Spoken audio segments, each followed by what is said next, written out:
Hello everyone and welcome back to my playlist of system based embryology. Today we are going to start chapter number 16 from Langman and this chapter deals with urogenital system.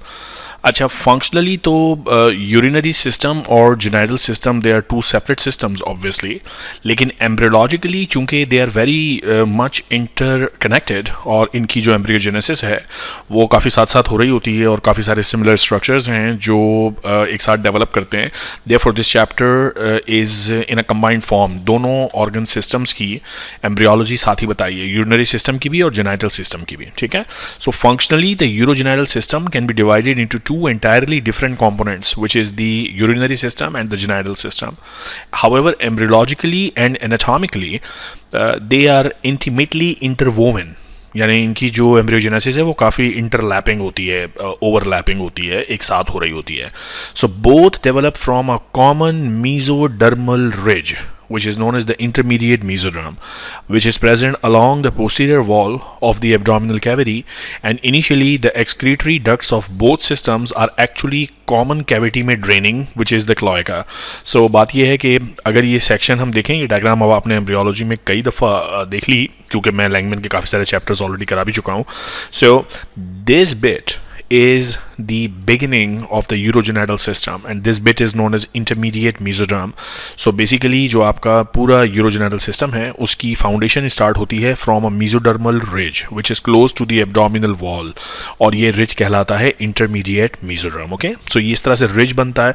आपने note किया है कि जितनी भी हम embryology discuss कर रहे हैं उसमें कुछ ऑर्गन्स इस तरह बनते हैं कि प्रोलिफरेशन होती है, एक बर्ड निकलती है या डाइवर्टिकुलम निकलता है, जैसे लंग बर्ड है या लिवर की बर्ड है, उससे फिर पूरा लिवर ग्रो हो जाता है और लंग ग्रो हो जाता है. Some organs are formed because of folding. So obviously there is a primitive structure और फिर वो primitive structure full fledged mature structure में कन्वर्ट होता है. तो यूरोजेनाइटल सिस्टम का जो प्रिमिटिव स्ट्रक्चर है that is known as intermediate mesoderm. Okay. अब यूरिनरी सिस्टम में क्या क्या चीज़ें इन्वॉल्व हैं? यूरिनरी सिस्टम में obviously there is the major organ which is the kidney and then you should know कि जो फिर कलेक्टिंग सिस्टम है या डक्टुलर सिस्टम है वो कैसे डेवलप होता है. सो देयर इज़ ऑब्वियसली आपको एनाटमी पता है किडनीज की, एक्सक्रीटरी सिस्टम की, कि किडनी है, किडनी में नेफ्रॉन्स हैं, उसमें नेफ्रॉन्स के स्ट्रक्चर्स फिर अल्टीमेटली पायरामिड्स एंड केलाइसिस और ये पूरा सिस्टम फिर पेल्विस और यूरेटर के through into the urinary bladder drain करता है. सो ये सारा सिस्टम कैसे डेवलप होता है हम वन बाय वन डिस्कस करेंगे. So let us start first of all how kidneys are developed. Okay. Now kidney की डेवलपमेंट बेसिकली होता ये है कि ये जो मेसोडर्मल रिज बना है which is called the intermediate mesoderm, it initially is divided into three thickenings type of a structure. So three slightly overlapping kidney systems are formed in cranial to caudal sequence according during the intrauterine life in humans, and they are known as pronephros, mesonephros and metanephros. यानी यहाँ पे एक diagram है भी. So if we focus on this diagram, this is the section through the embryo और इसमें caudal end पे यानी head, this is the head region. So this is the caudal end. Caudal end पे ये जो mesoderm है ये proliferate करके बनाती है प्रोनेफ्रिक सिस्टम. कॉडल एंड की तरफ अगर चले जाएं तो बिल्कुल कॉडल एंड पे there will be metanephric system और बीच में जो सिस्टम होता है that is known as mesonephric system. So तीन किडनी सिस्टम्स एक्चुअली इनिशिएट होते हैं. Number one is pronephric system, number two is mesonephric system and number three is metanephric system. ये तीनों डेवलप होते हैं फ्रॉम द मेसोडर्म. जो हमने intermediate mesoderm rich की बात की थी, इंटरमीडिएट मेसोडर्म इसी से ही तीनों बनते हैं. लेकिन फिर होता ये है कि जो पहला पार्ट है इस किडनी सिस्टम का जो कि प्रोनेफ्रिक सिस्टम है ये तो हो जाता है डीजेनरेट, तो ये ख़त्म हो जाता है. जो सेकंड पार्ट है which is the mesonephric system वो कुछ अरसे तक यूरिन फॉर्मेशन एक्चुअली करता है which means it becomes functional for some time. लेकिन ये जो मेटानेफ्रिक सिस्टम है ये अल्टीमेटली मैच्योर किडनीज बनाता है. अच्छा, इसका ये मतलब नहीं है कि ये जो मेसोनेफ्रिक सिस्टम है ये बिल्कुल ही बेकार है. ये वक्त के साथ साथ डिजेनरेट तो हो जाता है एम्ब्रियो में, लेकिन इसकी कुछ डक्ट्स जो हैं वो अल्टीमेटली कंट्रीब्यूट करती हैं in the duct system of the mature excretory system as well as the genital system, जो हम थोड़ी देर में पढ़ेंगे. तो pronephric system all together finish हो जाता है, इट इज़ नॉट फंक्शनल और बाद में ये किसी भी मैच्योर स्ट्रक्चर में कंट्रीब्यूट नहीं करता. लेकिन जो मेसोनेफ्रिक सिस्टम है ये नंबर वन फंक्शनल भी होता है एंड एंड नंबर 2 इसकी डक्ट्स कंट्रीब्यूट करती हैं towards the adult structures of both excretory system as well as the genital system. ठीक है, सो ये 3 सिस्टम्स हैं, इनको वन बाय वन देखते हैं. Pronephros at the beginning of the 4th week, the pronephros is represented by 7 to 10 solid cell groups in the cervical region. These groups form vestigial excretory units, nephrotomes. इनका नाम है nephrotomes, and they regress before more caudal ones are actually formed. So by the end of 4th week, all indication of pronephric system has actually disappeared. So 4th week तक ये सारा system जो cervical region में बनता है ये actually ख़त्म भी हो जाता है. So that's the story about pronephrons. इससे ज़्यादा इसके बारे में पता नहीं है कि इसका और क्या काम है, क्या रोल है, क्यों बनता है, क्यों आता है, कहाँ चला जाता है. ओके, नाउ mesonephros एंड इसके हवाले से जो इम्पॉर्टेंट चीज़ मैंने आपको बताई कि it becomes functional for some time, और ये mesonephros किडनी टिश्यू टाइप भी बनाता है और इसकी डक्ट्स भी होती हैं. सो mesonephros and the mesonephric ducts are derived from also the intermediate mesoderm, and that is during the upper thoracic to upper lumbar region में. तो ये इसकी पूरी एक्सटेंट है, upper thoracic से upper lumbar region तक expand करता है ये. And early in the 4th week of embryogenesis, during regression of the pronephric system, जब pronephros ख़त्म हो रहे होते हैं, the first excretory tubule of the mesonephros appear. जैसे जैसे वो ऊपर वाला पार्ट ख़त्म होना शुरू होता है pronephros का, तो mesonephros actually develop होना शुरू हो जाता है. Okay, they lengthen rapidly and form an S-shaped loop and acquire a tuft of capillaries that will form a glomerulus at their medial extremity. Around the glomerulus becomes the Bowman's capsule, and together these structures are called renal corpuscle. Laterally, the tubule enters the longitudinal collecting duct known as the mesonephric or the Wolffian duct. तो basically यहाँ एक बात note करें कि actually mesonephros में mature glomerulus बनता है, बाकायदा Bowman कैप्सूल बनता है. सो इस तरह Bowman कैप्सूल का स्ट्रक्चर बनता है, उसमें कैपिलरी टफ्ट बनता है विच इज़ ग्लोमेरुलस, और इनको मिलाकर हम नाम देते हैं renal corpuscle. So actually nephron formation होती है और एक डक्ट भी बनती है. That duct is known as mesonephric duct. So because यहाँ नेफ्रॉन डेवलप होते हैं, this part of the excretory system becomes functional. ये काम करता है and it start producing some urine. Okay, in the middle of the second month the mesonephron forms a large ovoid organ on each side of the midline. Because the developing gonad is on its medial side, the ridge formed by both the organs is known as the urogenital ridge. So basically what they are talking about कि with the passage of development, ये जो mesonephros है, it is actually developed on both sides of the midline, on the right side as well as on the left side.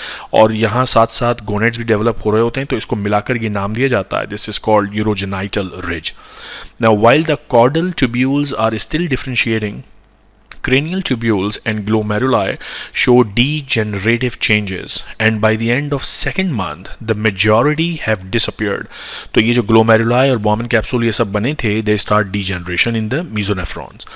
In the male, a few of the caudal tubules and the mesonephric duct persist. So in the male it persists and they participate in the formation of the genital system, but in the female they disappear. So basically जो concept आपको याद रखना है वो ये कि हम बात कर रहे हैं excretory system की formation, और excretory system में 3 systems start होते हैं एक्चुअली बनना, और उन 3 system में जो पहला system था जो pronephros कहलाता है, ये तो शुरू में ही ख़त्म हो जाता है, कोई काम नहीं करता.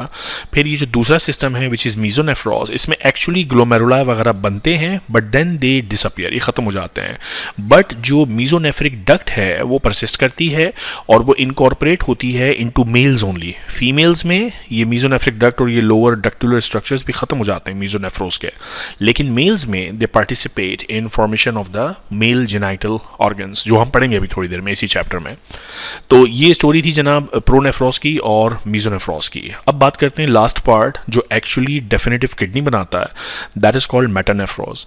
Now metanephros is also derived from the intermediate mesoderm, ये भी mesoderm से बनता है. ठीक है, और metanephros starts to appear in the 5th week of development, और मेटानेफ्रिक mesoderm इसको पर्टिकुलर नाम देते हैं उस पार्ट ऑफ mesoderm को जो मेटानेफ्रोस बनाता है. Okay, metanephric mesoderm in the same manner as the metaneph. Okay, the development of the duct, और डक्ट फिर अलग से पड़ेगी. सो इस डायग्राम में अगर हम देखें, so where is the metanephros, metanephros ये बिट है जो एक्चुअली किडनी बना रहा है. So this is मेटानेफ्रोस.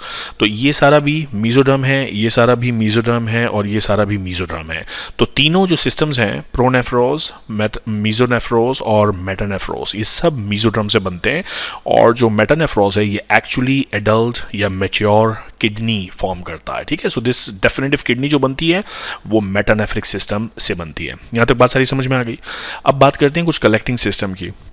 अच्छा, कलेक्टिंग सिस्टम जो है ये इसका डेवलपमेंट डिफरेंट है, सेपरेट है from the development of the kidney substance.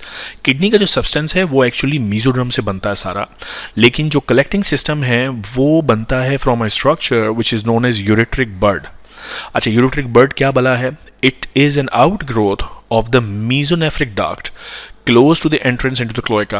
अब ये बहुत इंपॉर्टेंट पॉइंट है, इसको गौर से समझिए, बिकॉज पूरी लाइफ आपको ये बात बार बार जब मेडिसिन के लेक्चर होंगे किडनी के हवाले से या हिस्टोलॉजी के लेक्चर्स होंगे, वॉट एवर, बार बार ये बात आएगी कि जो किडनी का सब्सटेंस है वो उसकी ओरिजिन अलग है और जो कलेक्टिंग सिस्टम है उसकी ओरिजिन अलग है। तो वो बात यहाँ समझ लो एक ही दफ़ा। मैंने आपको ये बता दिया कि जो किडनी का सब्सटेंस है ये मीजोडर्म से बनता है, मेटानेफ्रिक मीजोडर्म से। अब होता ये है कि जो मीजोनेफ्रिक डक्ट आ रही है which is actually part of the mesonephros, उस mesonephric duct से जो कि क्लोएका में एंटर हो रही होती है वहां से एक बर्ड निकलती है इस तरह से, और वो बर्ड किडनी के सब्सटेंस में एंटर होती है। इस बर्ड को नाम दिया जाता है यूरेट्रिक बर्ड। इस डायग्राम में देखें, थोड़ा सा इनहैंस्ड है। दिस इज द किडनी, सो मैं ये आउटलाइन बना रहा हूँ। दिस इज द किडनी जो कि इस मीजोडर्म से बनी है, और ये मीजोनेफ्रिक की डक्ट है, उसमें से एक बर्ड निकल के यूं किडनी में एंटर हो रही है। तो ये जो बर्ड एंटर हो रही है this is known as ureteric bud, ठीक है। तो दिस इज यूरेट्रिक बर्ड। कहाँ से निकलती है ureteric bird? It arises from the mesonephric duct. Okay, now the bird penetrates into the metanephric tissue. जो developing kidney है उसके अंदर ये bird actually penetrate करती है, which is molded over as a distal cap. Subsequently the bird dilates, forming the primitive renal pelvis, and splits into cranial and caudal portions, which are known as the future major calyces. Each calyx forms two new birds while penetrating the metanephric tissue. These birds continue to subdivide until 12 or more generations of tubules are formed. Meanwhile, at the periphery, more tubules form until the end of 5th month. The tubules of second order enlarge and absorb those of the third order and fourth order, forming the minor calyces.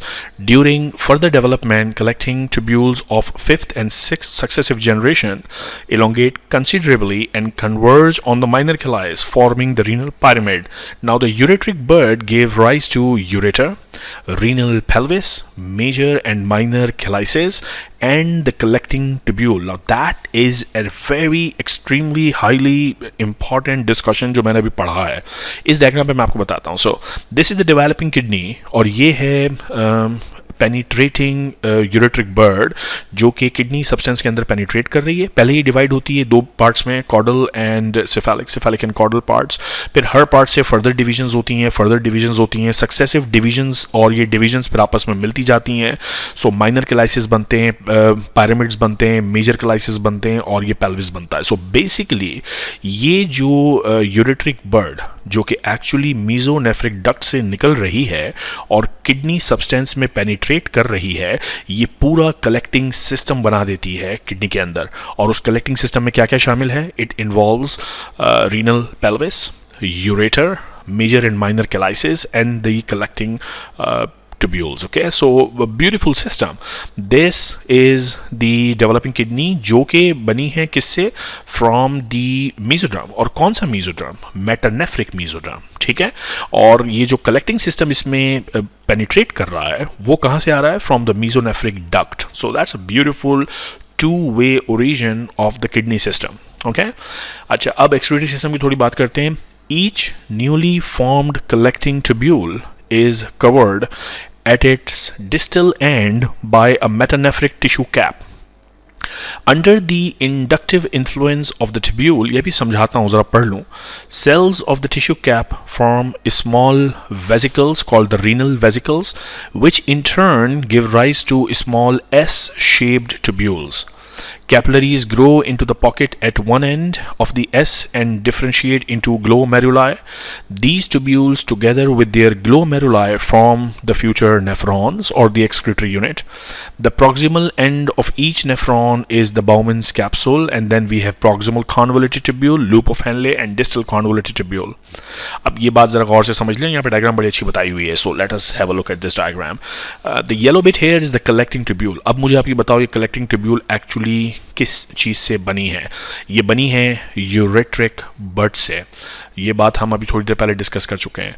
अब मुझे आप ये बताइए, ये ureteric bird जो है ये कहाँ से आई है? The ureteric bud has come actually from the mesonephric duct. So the mesonephric duct give rise to the ureteric bud, and the ureteric bud forms a lot of structures such as ureter, such as pelvis, such as major calyx, minor calyx, और end में क्या चीज़? collecting tubule. अब ये जो collecting tubule हैं, जब ये और ये जो ग्रेइश स्ट्रक्चर साइड में दिखाया हुआ है, that is the developing kidney. So ये मेटानेफ्रिक टिश्यू है. अब ये जो डेवलपिंग कलेक्टिंग ट्यूब्यूल्स हैं, इनके कॉर्नर्स पर जो मेटानेफ्रिक मीजोडर्म होता है, that is known as metanephric tissue cap. और ये डिफरेंशिएट करते हैं. और कैसे डिफरेंशिएट करते हैं? ऑब्वियसली ये जो डेवलपिंग कलेक्टिंग डक्ट्स हैं, इसमें से कुछ जेनेटिक फैक्टर्स स्टिमुलेट करते हैं इन सेल्स की प्रोलिफरेशन को. सो ट्यूब इंड्यूस कर रही है मीजोडर्म के सेल की प्रोलिफरेशन, और अभी वो जेनेटिक फैक्टर्स हम पढ़ेंगे भी. होता ये है कि as a result of development and maturation and proliferation of the mesodermal tissue, कुछ सेलुलर क्लस्टर्स बन जाते हैं मेटानेफ्रिक मीजोडर्म में. उन्हें नाम दिया जाता है रीनल वेसिकल्स. ये रीनल वेसिकल्स फर्दर ग्रो करते हैं and they make an S shaped structure. You see here, इस एस शेप्ड स्ट्रक्चर में फर्दर मैचुरेशन होती है, एक बॉमन कैप्सूल बन जाता है, और ये एक और ट्यूबुलर सिस्टम बन जाता है. ये जो पूरा ट्यूबुलर सिस्टम है, इसमें there is a proximal convoluted tubule, the loop of Henle, and distal convoluted tubule. और जब यहाँ तक बात पहुँच जाती है, तो जो distal convoluted tubule है, ये collecting ट्यूब्यूल के साथ मिल जाता है. So you see how beautifully ये पूरा पार्ट जो यहाँ ब्लू में दिखाया हुआ है, ऑल दिस बिट जो यहाँ, ये मैं इसको भी सर्कल कर देता हूँ, सारा blue part, this is all derived from metanephric mesoderm. This is metanephric mesoderm. और ये जितना भी येलो बिट है, all this collecting part, this is derived from ureteric bud. Okay, और यूरेट्रिक बर्ड किस चीज से बनी है? यूरेट्रिक बर्ड बनी है from mesonephric duct. So this is a beautiful system that the whole nephron is developed from two different sources, from the metanephric mesoderm as well as from the ureteric bud. Okay, और फिर यहाँ पे blood vessels और blood capillaries loop बनाएंगी, which is called the glomerulus. And now this is how you see the mature nephron, which has glomerulus, which has the Bowman capsule, which has the proximal convoluted tubule, loop of Henle, and distal convoluted tubule entering into the collecting ducts. Okay, so ये सारा बहुत important bit है जो आपको पता होना चाहिए. एक एक टर्म मैंने बहुत स्लोली समझाई है ताकि आपको समझ में आ जाए. Now nephrons are formed until birth, at which time there are approximately 1 million in each kidney. So basically you are a millionaire as far as your nephrons are concerned. Okay, you have 1 million at least in each kidney when you are born. Urine production begins around 12th week following differentiation of the glomerular capillaries, which start from by the 10th week of development.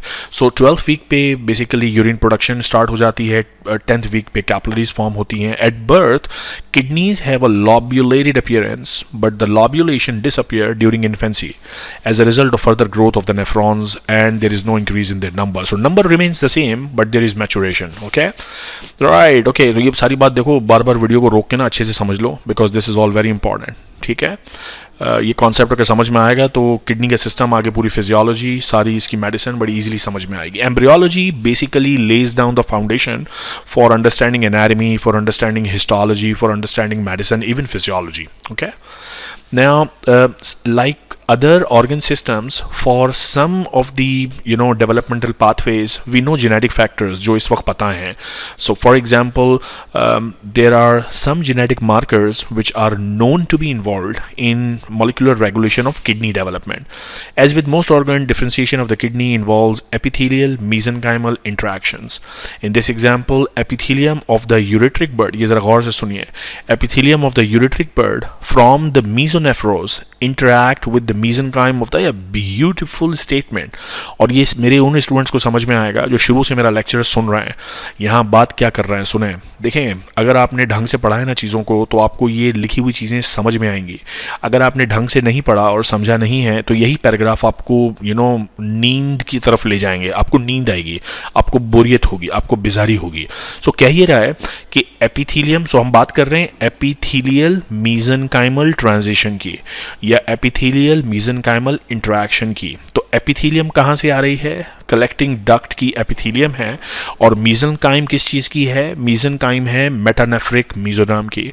सो यहाँ से मैंने आपको बताया था कि ये जो epithelial cells हैं ये इंड्यूस करते हैं कुछ जेनेटिक फैक्टर्स। तो अब जरा ये लाइन दोबारा पढ़िए कि इन दिस एग्जांपल एपिथेलियम किसकी है? यूरेट्रिक बड की। और मेसेनकाइम किसका है? मेटानेफ्रिक मेसोडर्म का, which is also called metanephric blastema. Now the mesenchyme express WT1, which is a transcription factor that makes this tissue competent to respond to induction by the ureteric bud.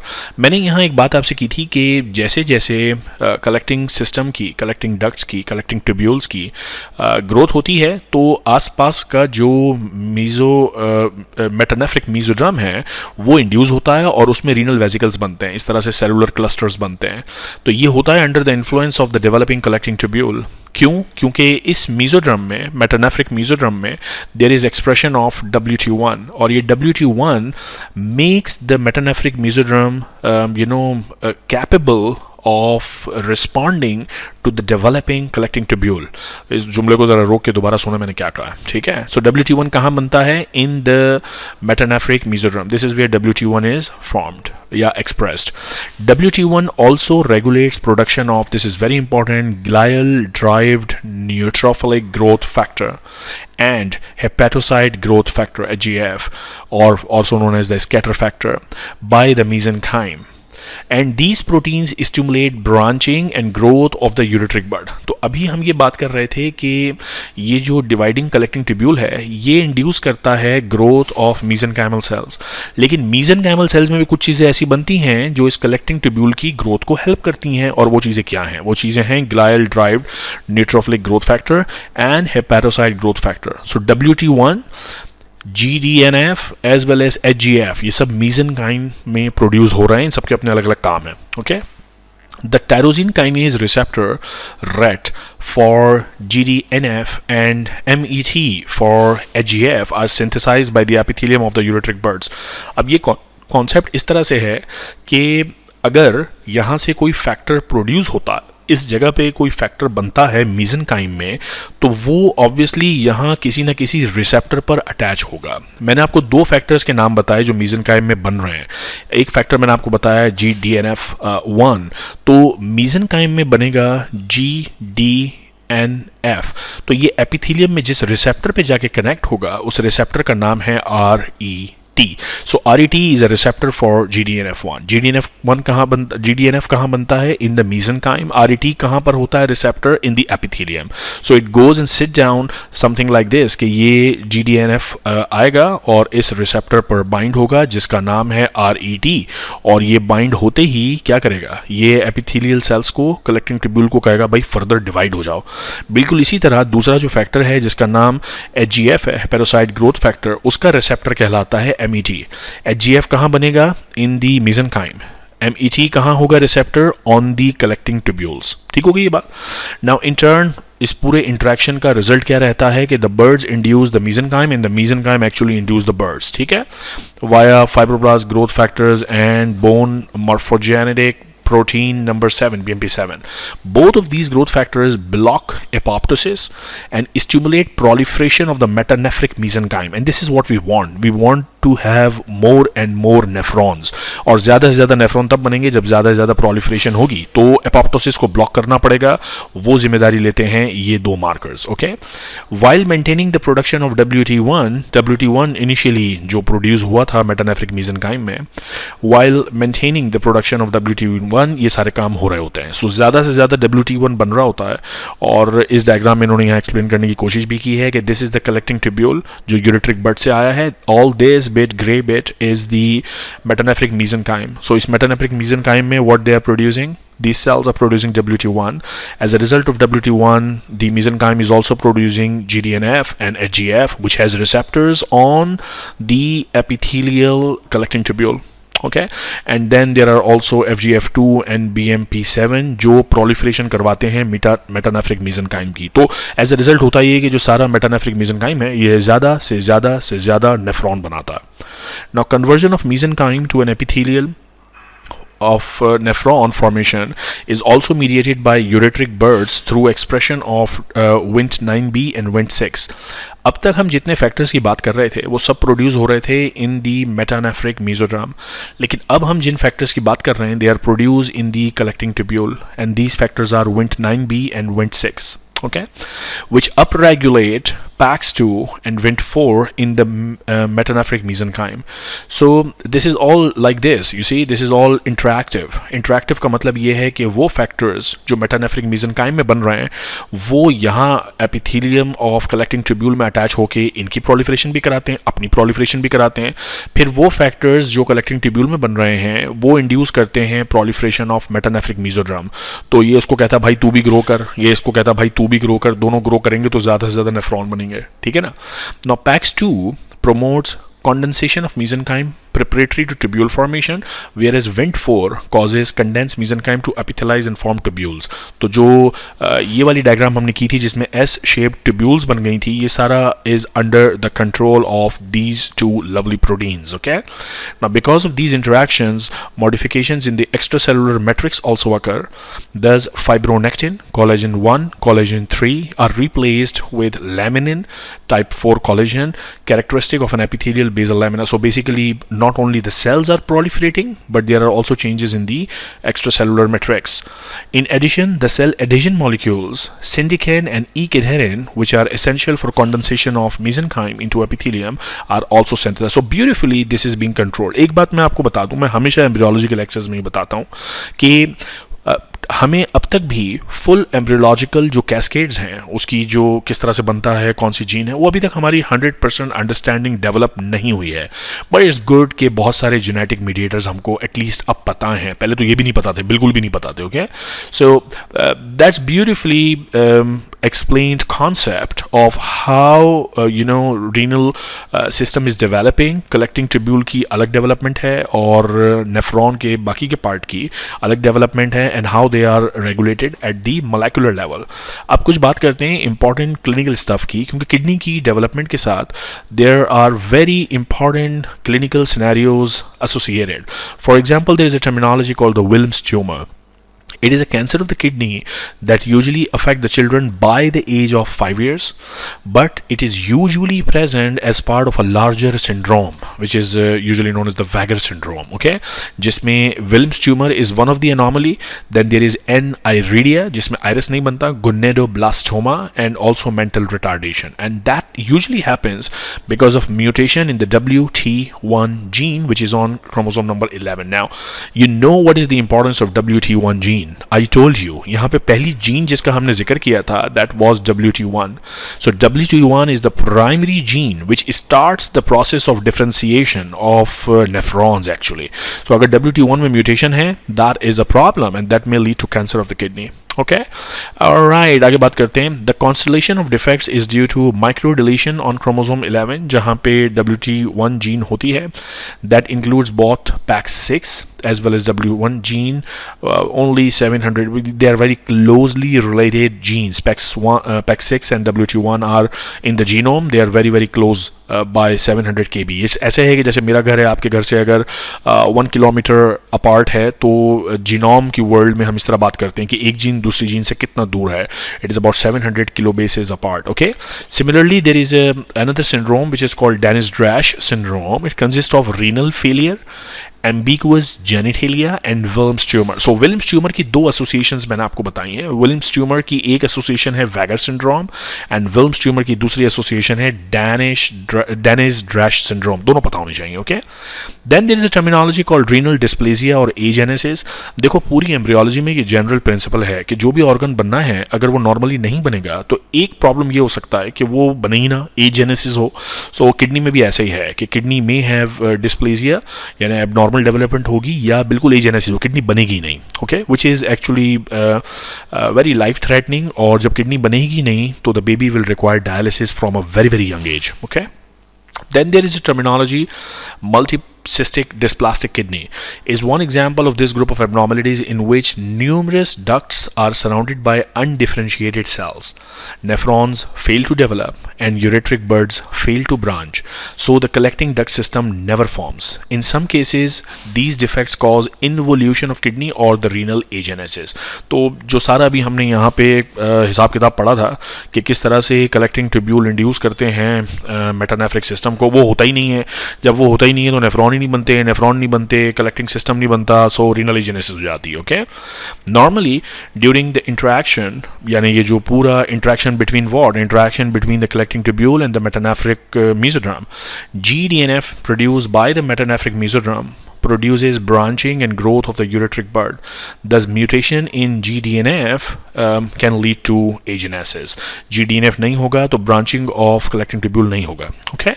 So, and bilateral renal agenesis, which is also not very uncommon, 1 in 10,000 birth, results in renal failure. Obviously, दोनों kidneys नहीं बनेगी तो renal failure ही होगा. What else you expect?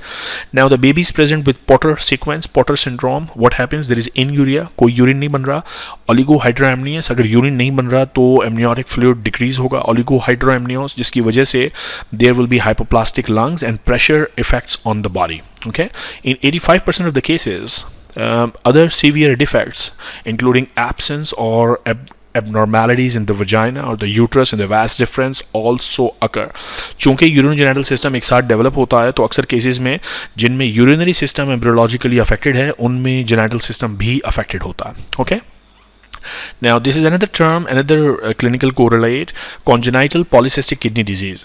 Numerous cysts are present. The name indicate polycystic, बहुत सारी cyst होती हैं. It may be autosomal recessive. अगर autosomal recessive है तो बहुत ही ज़्यादा cyst होंगी and it may be life threatening. If it is autosomal dominant तो थोड़ी बहुत बचत हो जाती है. It does not represent until adulthood. Okay, और इन दोनों के रेट्स अलग अलग हैं. The autosomal recessive is a little rarer, 1 in 5,000, as compared to the autosomal dominant, which is 1 in 500 to 1 in 1,000. So that one is more common. Okay, right. What else do we need to understand? These disorders include Bardet-Biedl syndrome, characterized by renal cyst, obesity, intellectual disability, and limb defects, and Meckel-Gruber syndrome, characterized by renal cyst, hydrocephalus. अब यार ये दो syndrome के नाम हैं. Medicine में unfortunately बड़े मुश्किल सिंड्रोम्स के नाम होते हैं. तो इन दोनों सिंड्रोम में one of the finding is renal cyst. अगर रीनल सिस्ट ओबेसिटी के साथ है, इंटेलेक्चुअल डिसेबिलिटी के साथ है और लिम्ब डिफेक्ट के साथ है तो इसको कहते हैं बार्डेट-बिडल सिंड्रोम. अगर रीनल सिस्ट हाइड्रोकैफ के साथ है, माइक्रोप्थैल्मिया के साथ है, क्लेफ्ट पैलेट के साथ है, and absence of the olfactory system के साथ है, और पॉलीडेक्टाइली यानी मल्टीपल फिंगर्स हैं, तो इस तरह की प्रेजेंटेशन को नाम देते हैं मैकल-ग्रुबर सिंड्रोम. Okay, right. और मेजर इनमें डिफेक्ट बेसिकली ये होता है जो सिस्ट बन जाते हैं और इतनी सारी और एबनॉर्मैलिटीज़ होती हैं because there are issues with the ciliary development of some of the cells in different parts of the body. ये हम फिर पढ़ेंगे जब ये रेलिवेंट डिस्कशन आएगा. Another very commonly presented embryological anomaly for the excretory system is the duplication of ureters. You see here in these diagrams, there are 2 ureter, 2 pelvis, so that can happen, okay? And duplication of ureter is not, and it can be like there are 2 ureter for the whole course, or there may be 2 ureters initially, but but then they combine with forming a single ureter, so anything can happen. Okay, embryology में development में if anything goes wrong there will be an anomaly. The anomaly may be a silent anomaly, the patient may not know about it, or it may be life threatening or fatal. Okay, so these were the important clinical correlates about kidney. Now let us talk about what is the position of the kidney. Kidney जब development का process हो रहा होता है, so initially it is present in the pelvic region, लेकिन later ये ascend करती है and it becomes more cranial in position, so it goes to the abdominal area. अब ये जो असेंट ऑफ किडनी है it is caused by different body curves and the growth of different regions of the body, for example the lumbar and the sacral region. So initially it is in the pelvis, but later on it ascends go to the abdomen. In the pelvis the metanephros receives its arterial supply from the pelvic branch of the aorta. During the ascent to the abdominal level it's vascularized by arteries that originate from the aorta at the higher levels. So basically अक्सर organs में ऐसे भी होता है कि उनकी जो initial place होती है वही वाली blood supply travel करती है, लेकिन किडनी के केस में ऐसा नहीं है. इस डायग्राम को अगर आप देखें, so metanephric mesoderm initially pelvic area में इनिशिएट होता है, but then it goes up, comes here and then goes up here, it goes finally into the abdominal area. तो जब ये पेल्विक एरिया में होती है तो इसको पेल्विक एरिया से ब्लड सप्लाई मिलती है, जब एब्डोमिनल एरिया में है तो इसकी ब्लड सप्लाई एब्डोमिनल एरिया से आती है. Okay, what are the functions of kidney? You know, I mean function of the kidney is to produce urine to clear out the waste products and throw them out of the body. Definitive kidney formed around near the 12th week, ठीक है, functional हो जाती है. 12th week of development the kidneys are functional. Urine is passed into the amniotic cavity and mixes with the amniotic fluid, and this amniotic fluid is actually swallowed by the fetus and is recycled through the kidneys. During fetal life the kidneys are not responsible for excretion of waste product because placenta is doing the same job. Okay, but kidney is anyways producing urine जो amniotic fluid में जाता है और baby उसको swallow करता है दोबारा और ये recycle होता रहता है सिलसिला. Now let us talk about urinary bladder and development of urethra. होता ये है कि during the 4th to 7th week of development cloaca, जो कि एक जनरलाइज ओपनिंग होती है initially, then later on it divides into urogenital sinus anteriorly and anal canal posteriorly, और इनके बीच में जो मेसोड्रम का पार्ट रह जाता है उसको नाम देते हैं rectal septum. मैं आपको डायग्राम में दिखाता हूँ. Let us find a diagram.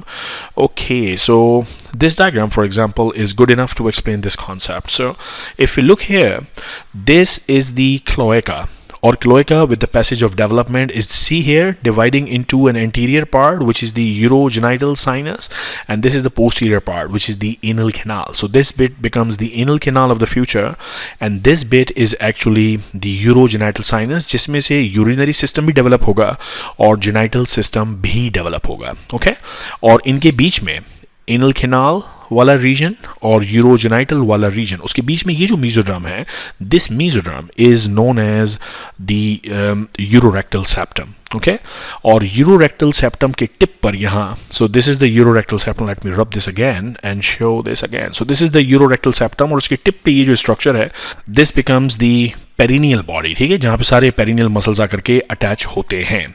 Now अब हम फोकस करेंगे इस बिट पर जो एंटीरियर बिट है, और वो एंटीरियर बिट है यूरोजेनाइटल साइनस एरिया. सो क्लोएका थी, क्लोएका से जो एंटीरियर पार्ट बन गया, this is called the urogenital sinus. अब ये जो यूरोजेनाइटल साइनस है इसको 3 पार्ट्स में डिवाइड करते हैं. एक अपर पार्ट होता है, फिर एक मिडिल पार्ट होता है, एक लोअर पार्ट होता है. सो जो अपर पार्ट है that basically forms the urinary bladder. Upper part is distinguished into urinary bladder. Initially the bladder is continuous with the allantois, but when the lumen of allantois is obliterated, a thick fibrous cord which is known as urachus remains as a connection between the apex of the bladder and the umbilicus. ये मैं आपको diagram पे दिखाता हूँ. So which one is a good diagram? If you look here, yeah, that's fine. So here you see this is the what would this be? आप मुझे बताएं ये क्या चीज़ होगी. This is the mesodrome between the urogenital sinus and the anorectal sinus. Okay, अब ये urogenital sinus का upper part है. ये upper part आप देखें, this will ultimately develop into the urinary urinary bladder और ये ड्रेन होता है एलेंटॉइस में, लेकिन with the passage of development ये जो एलेंटॉइस है, this may be the umbilical ring, ये कन्वर्ट हो जाती है इनटू अ फाइब्रस कॉर्ड. सो ये टिप ऑफ द ब्लैडर है, this is the tip of the urinary bladder, ये सारा यूरिनरी ब्लैडर है और tip of the bladder connect हो रहा है अम्बिलिकल कॉर्ड के साथ बाय यूरेकस. और फिर एडल्ट्स में ये यूरेकस कहलाता है, this is known as the median umbilical ligament. Okay, so median umbilical ligament या यूरेकस किन दो पार्ट्स को आपस में कनेक्ट करता है? It basically connects the tip of the urinary bladder with the umbilicus. Okay, so that's an important and easy concept. Now the next part is rather the narrow canal. तो हम अब बात कर रहे हैं, पहला पार्ट हमने देख लिया कि this is the first part which forms the urinary bladder. जो second part है, this is the narrow part and this is known as the pelvic part of the urogenital sinus.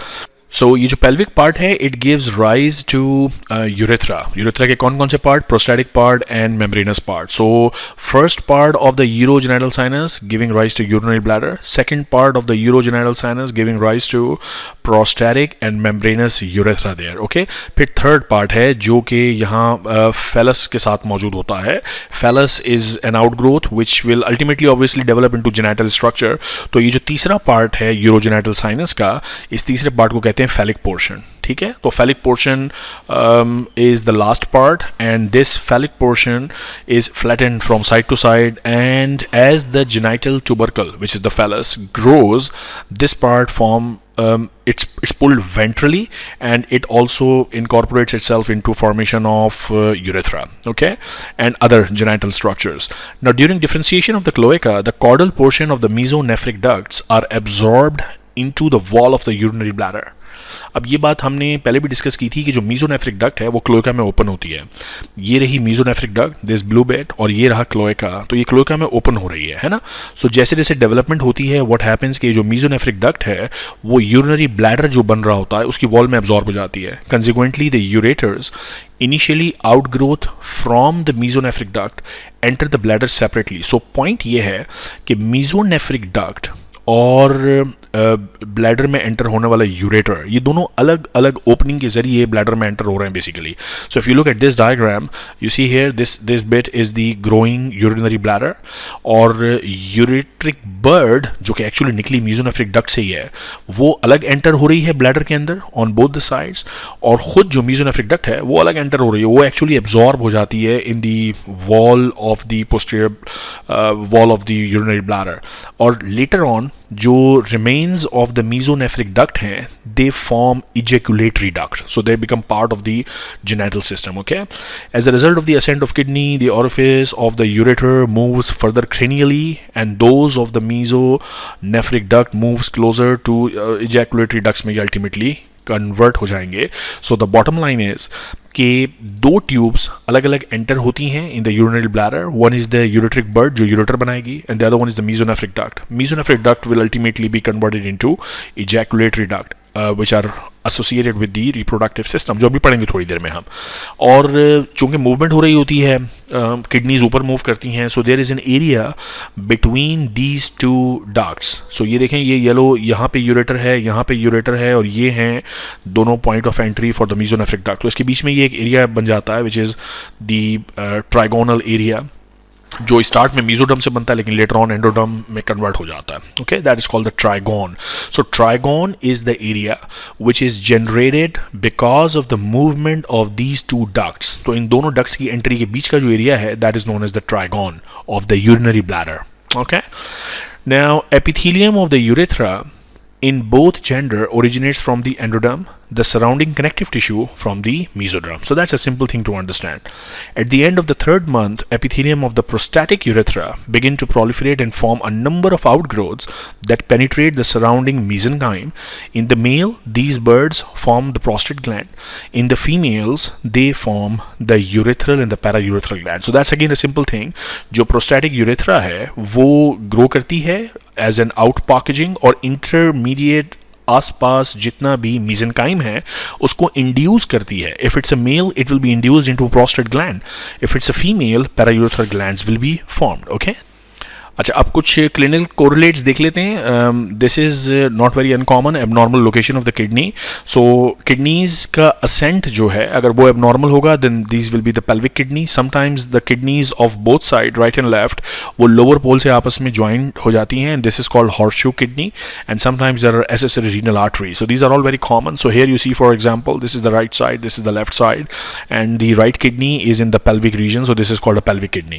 And if you see here, both the kidneys of the right side and the left side on the lower pole, they have kind of conjoined, एक दूसरे के साथ मिल गई हैं, और इसे हम कहते हैं horseshoe shape. देखिए horseshoe shape बन गया है, and they are stuck by the inferior mesenteric artery usually. Okay, so these things are common, and you should be aware of this.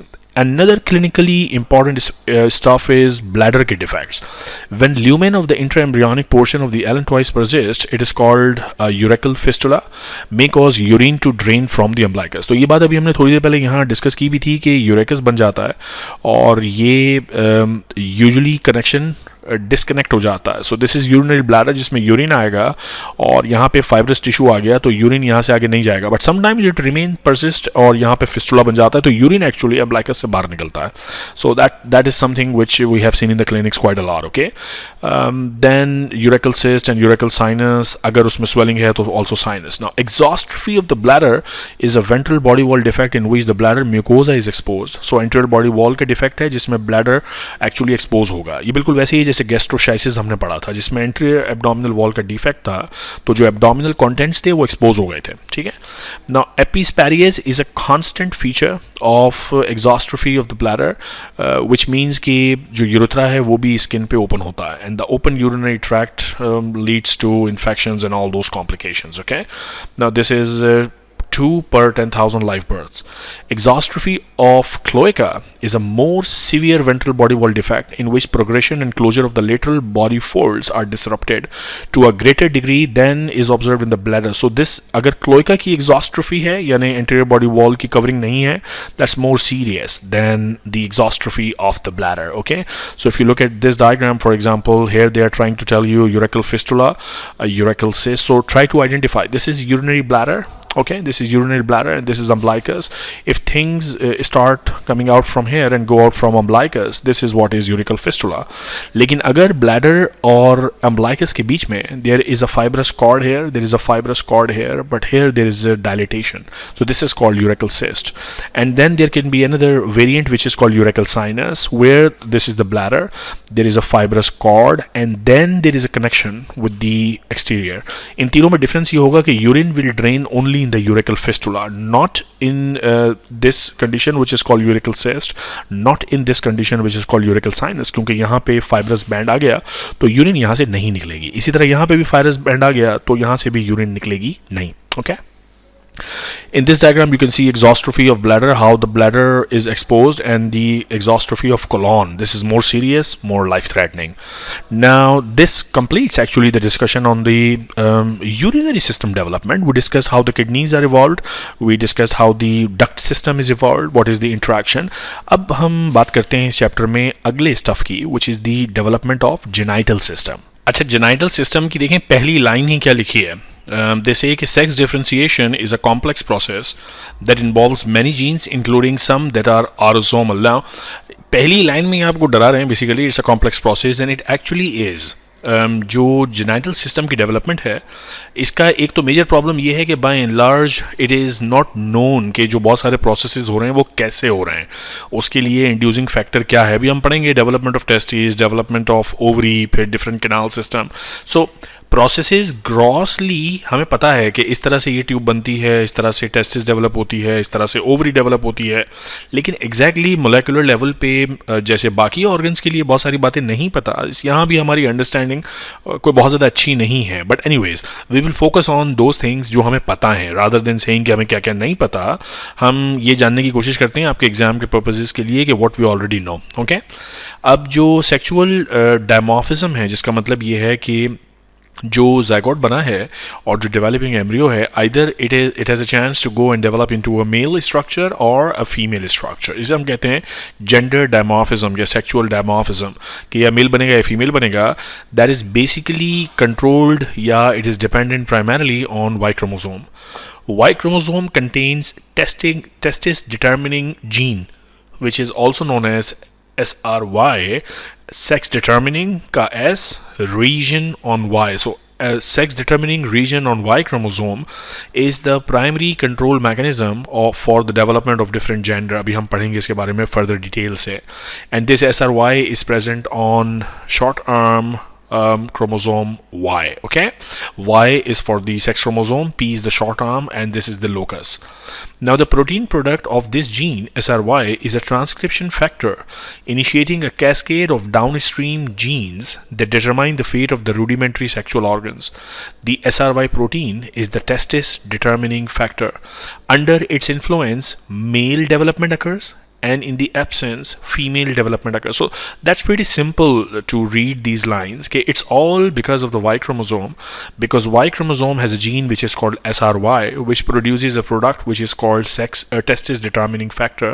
So अगर Y chromosome मौजूद है embryo में तो testis will develop, and if Y chromosome is not present, which means it's a female embryo, then testis will not develop, female organ development हो जाएगी. Okay, and it all is decided right at the time of fertilization. So suppose we have a sperm here and then we have a ovum here, and the sperm, for example, can be either an X sperm or there can be a sperm which contains a Y sex chromosome. So sperm can be either X or a Y sperm, but ovum always has to be an X ovum because females का genotype sex chromosome का XX होता है. So all the possibilities will be leading to production of ovum. All of them will contain X chromosome. Okay, now it depends during fertilization. अगर X वाला sperm इस ovum के साथ fuse करेगा, then the zygote that is produced उसका sex genotype होगा XX. लेकिन अगर Y chromosome वाला sperm fuse करेगा, in that particular case अब जो embryo बनेगा, zygote बनेगा, उसका sex chromosome का genetic makeup होगा XY. So basically, और XY का मतलब ये है कि it is going to be a male embryo, और XX का मतलब ये है कि it is going to be a female embryo. So basically gender determination is primarily dependent on the male sperm, और Y chromosome plays the important role. So ये पूरा system आपको पता होना चाहिए. Okay, now यानी अगर मैं आपसे कहूँ कि एक मैरिड कपल को जो बेबी होगा वो लड़का होगा या लड़की, it is actually determined by the sperm.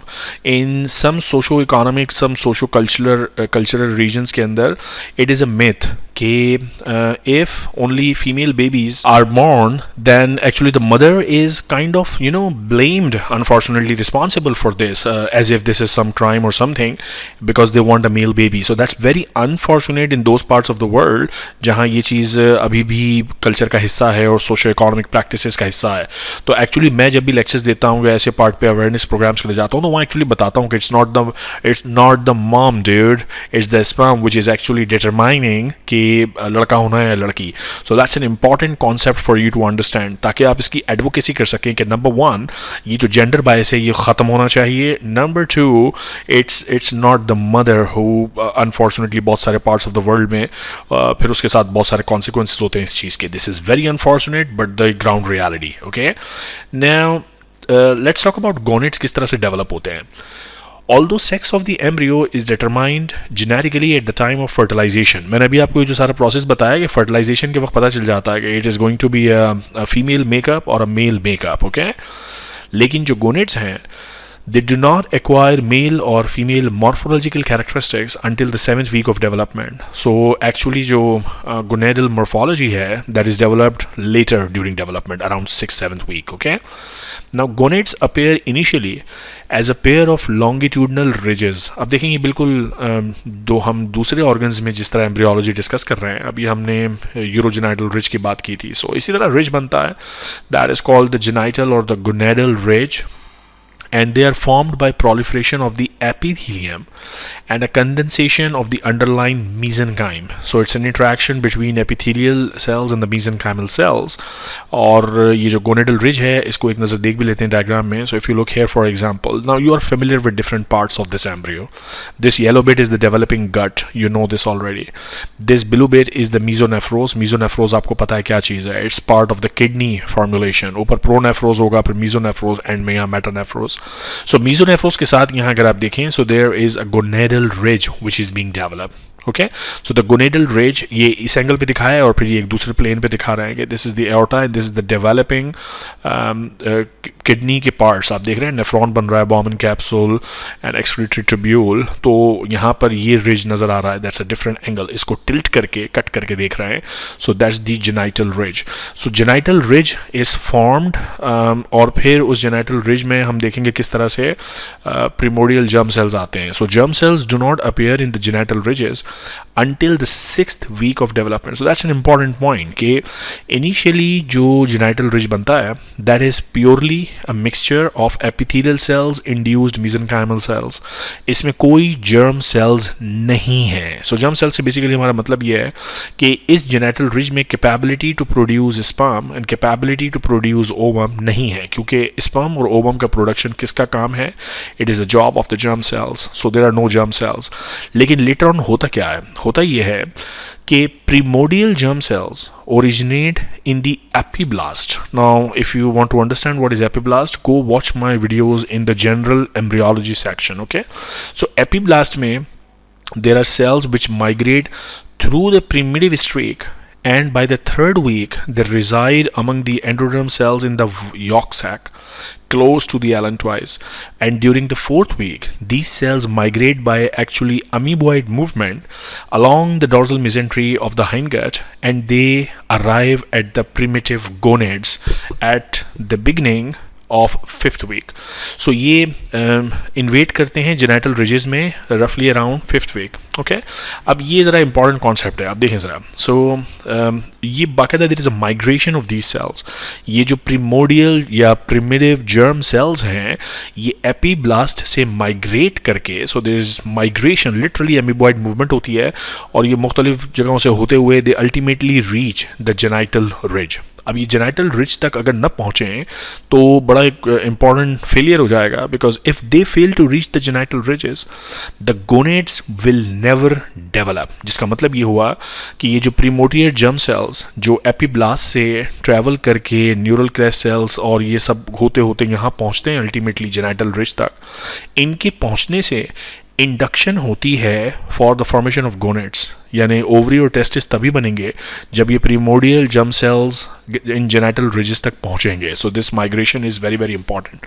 Okay, now shortly before and during arrival of the primordial germ sales the epithelium of the genital ridge proliferate and the epithelial cells penetrate the underlying mesenchyme. Here they form a number of irregularly shaped cords which are called primitive sex cords. In both male and female embryos, these cords are connected to the surface epithelium and it is impossible to differentiate between male and female gonads. Hence, this structure, which is at the very primitive stage, is known as the indifferent gonad. So basically अब क्या बात हो रही है? अब बात ये हो रही है कि यू सी ये वाली डायग्राम मैंने आपको यहाँ दिखाई थी, that where this one. So here we have the you know initiation of the formation of the genital ridge. फिर with the passage of time होता ये है कि ये जो जेनाइटल रिज बना है इसमें यहाँ पे there will be you know epithelial cells और यहाँ अंडरलाइंग मेसेनकाइम है. सो ये जो एपिथेलियल सेल्स हैं ये पेनिट्रेट करते हैं विद इन द मेसेनकाइम और as a result of this what happens is कि यहाँ पे ये इर्रेगुलर कॉर्ड्स बन जाते हैं within the substance of the gonad, primitive gonad. और ये जो कॉर्ड्स बनते हैं these are known as primitive sex cords. अब ये जो प्रिमिटिव सेक्स कॉर्ड्स हैं at this stage of time, although अगर जेनेटिक एनालिसिस करें तो आपको पता चल जाएगा कि ये मेल एम्ब्रियो है या फीमेल एम्ब्रियो है, लेकिन मॉर्फोलॉजिकली इसको देखकर you just can not tell कि ये क्या है. Okay, and then there you can also see beautiful primordial germ cells coming into this primitive gonadal ridge. Okay, तो अब तक सारी बात समझ में आ गई. अब जरा बात करते हैं how is testis developed. Okay, फिर हम जाहिर ओवरी की डेवलपमेंट पढ़ेंगे और फिर इनकी जो डिफरेंट ट्यूब्स हैं उनकी डेवलपमेंट डिस्कस करेंगे. If the embryo is genetically male, इसका क्या मतलब हुआ? इसका मतलब ये हुआ कि अगर जेनेटिक मेकअप XY है, so if there is XY, the primordial germ cells will obviously carry XY sex chromosome complex, and under the influence of SRY gene जो कि Y chromosome पर होती है, what will happen? It encodes testis determining factor.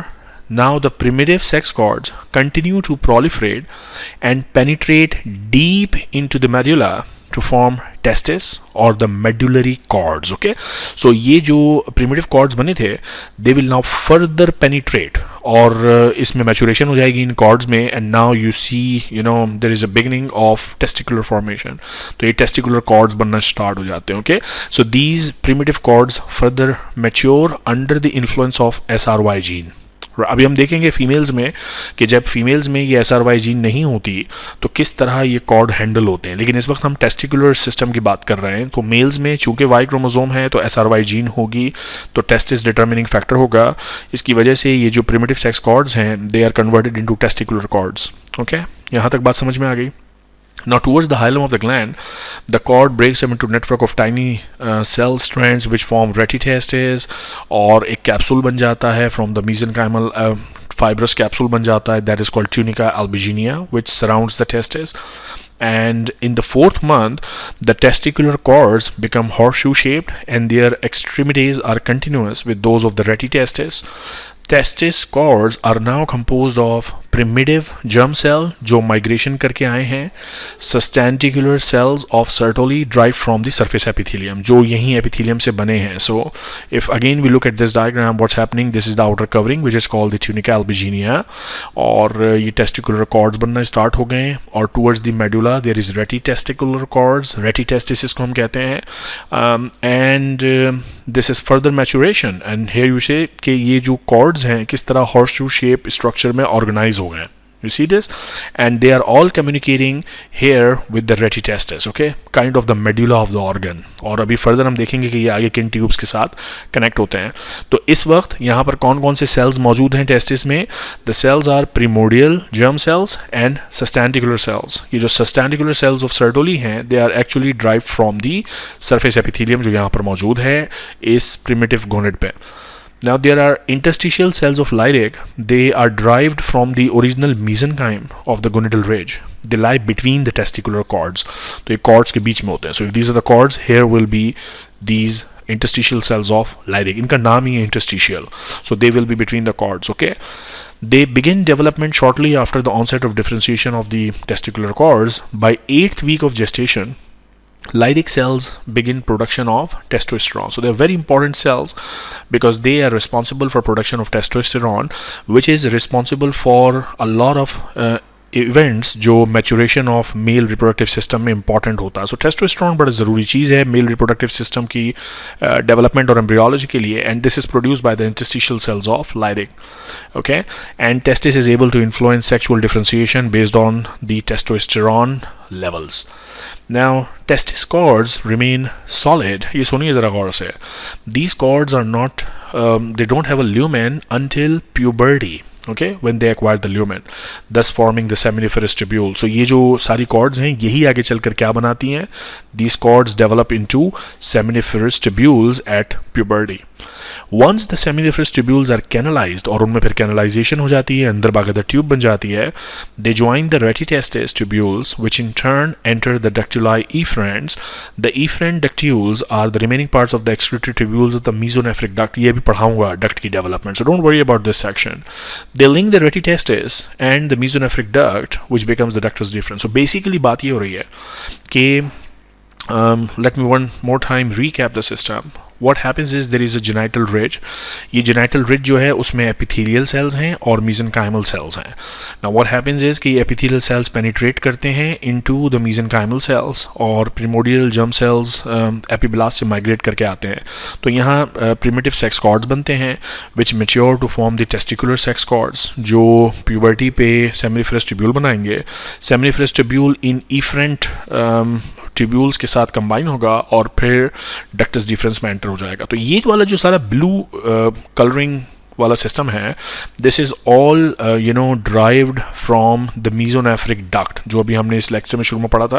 मैंने आपको बताया था कि the mesonephric duct is very important. It has an important role to play in the development of the male genital tract, and there you see जो main ducts हैं वो बन रही हैं फ्रॉम द मीजोनेफ्रिक डक्ट, और ये फिर यहाँ जो स्पर्म बनेंगे they will travel through the seminiferous tubule to these efferents to the ductus deferens. Okay, right.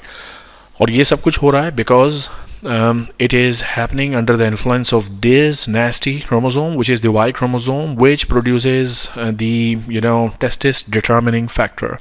Now let's see how is the ovary developed.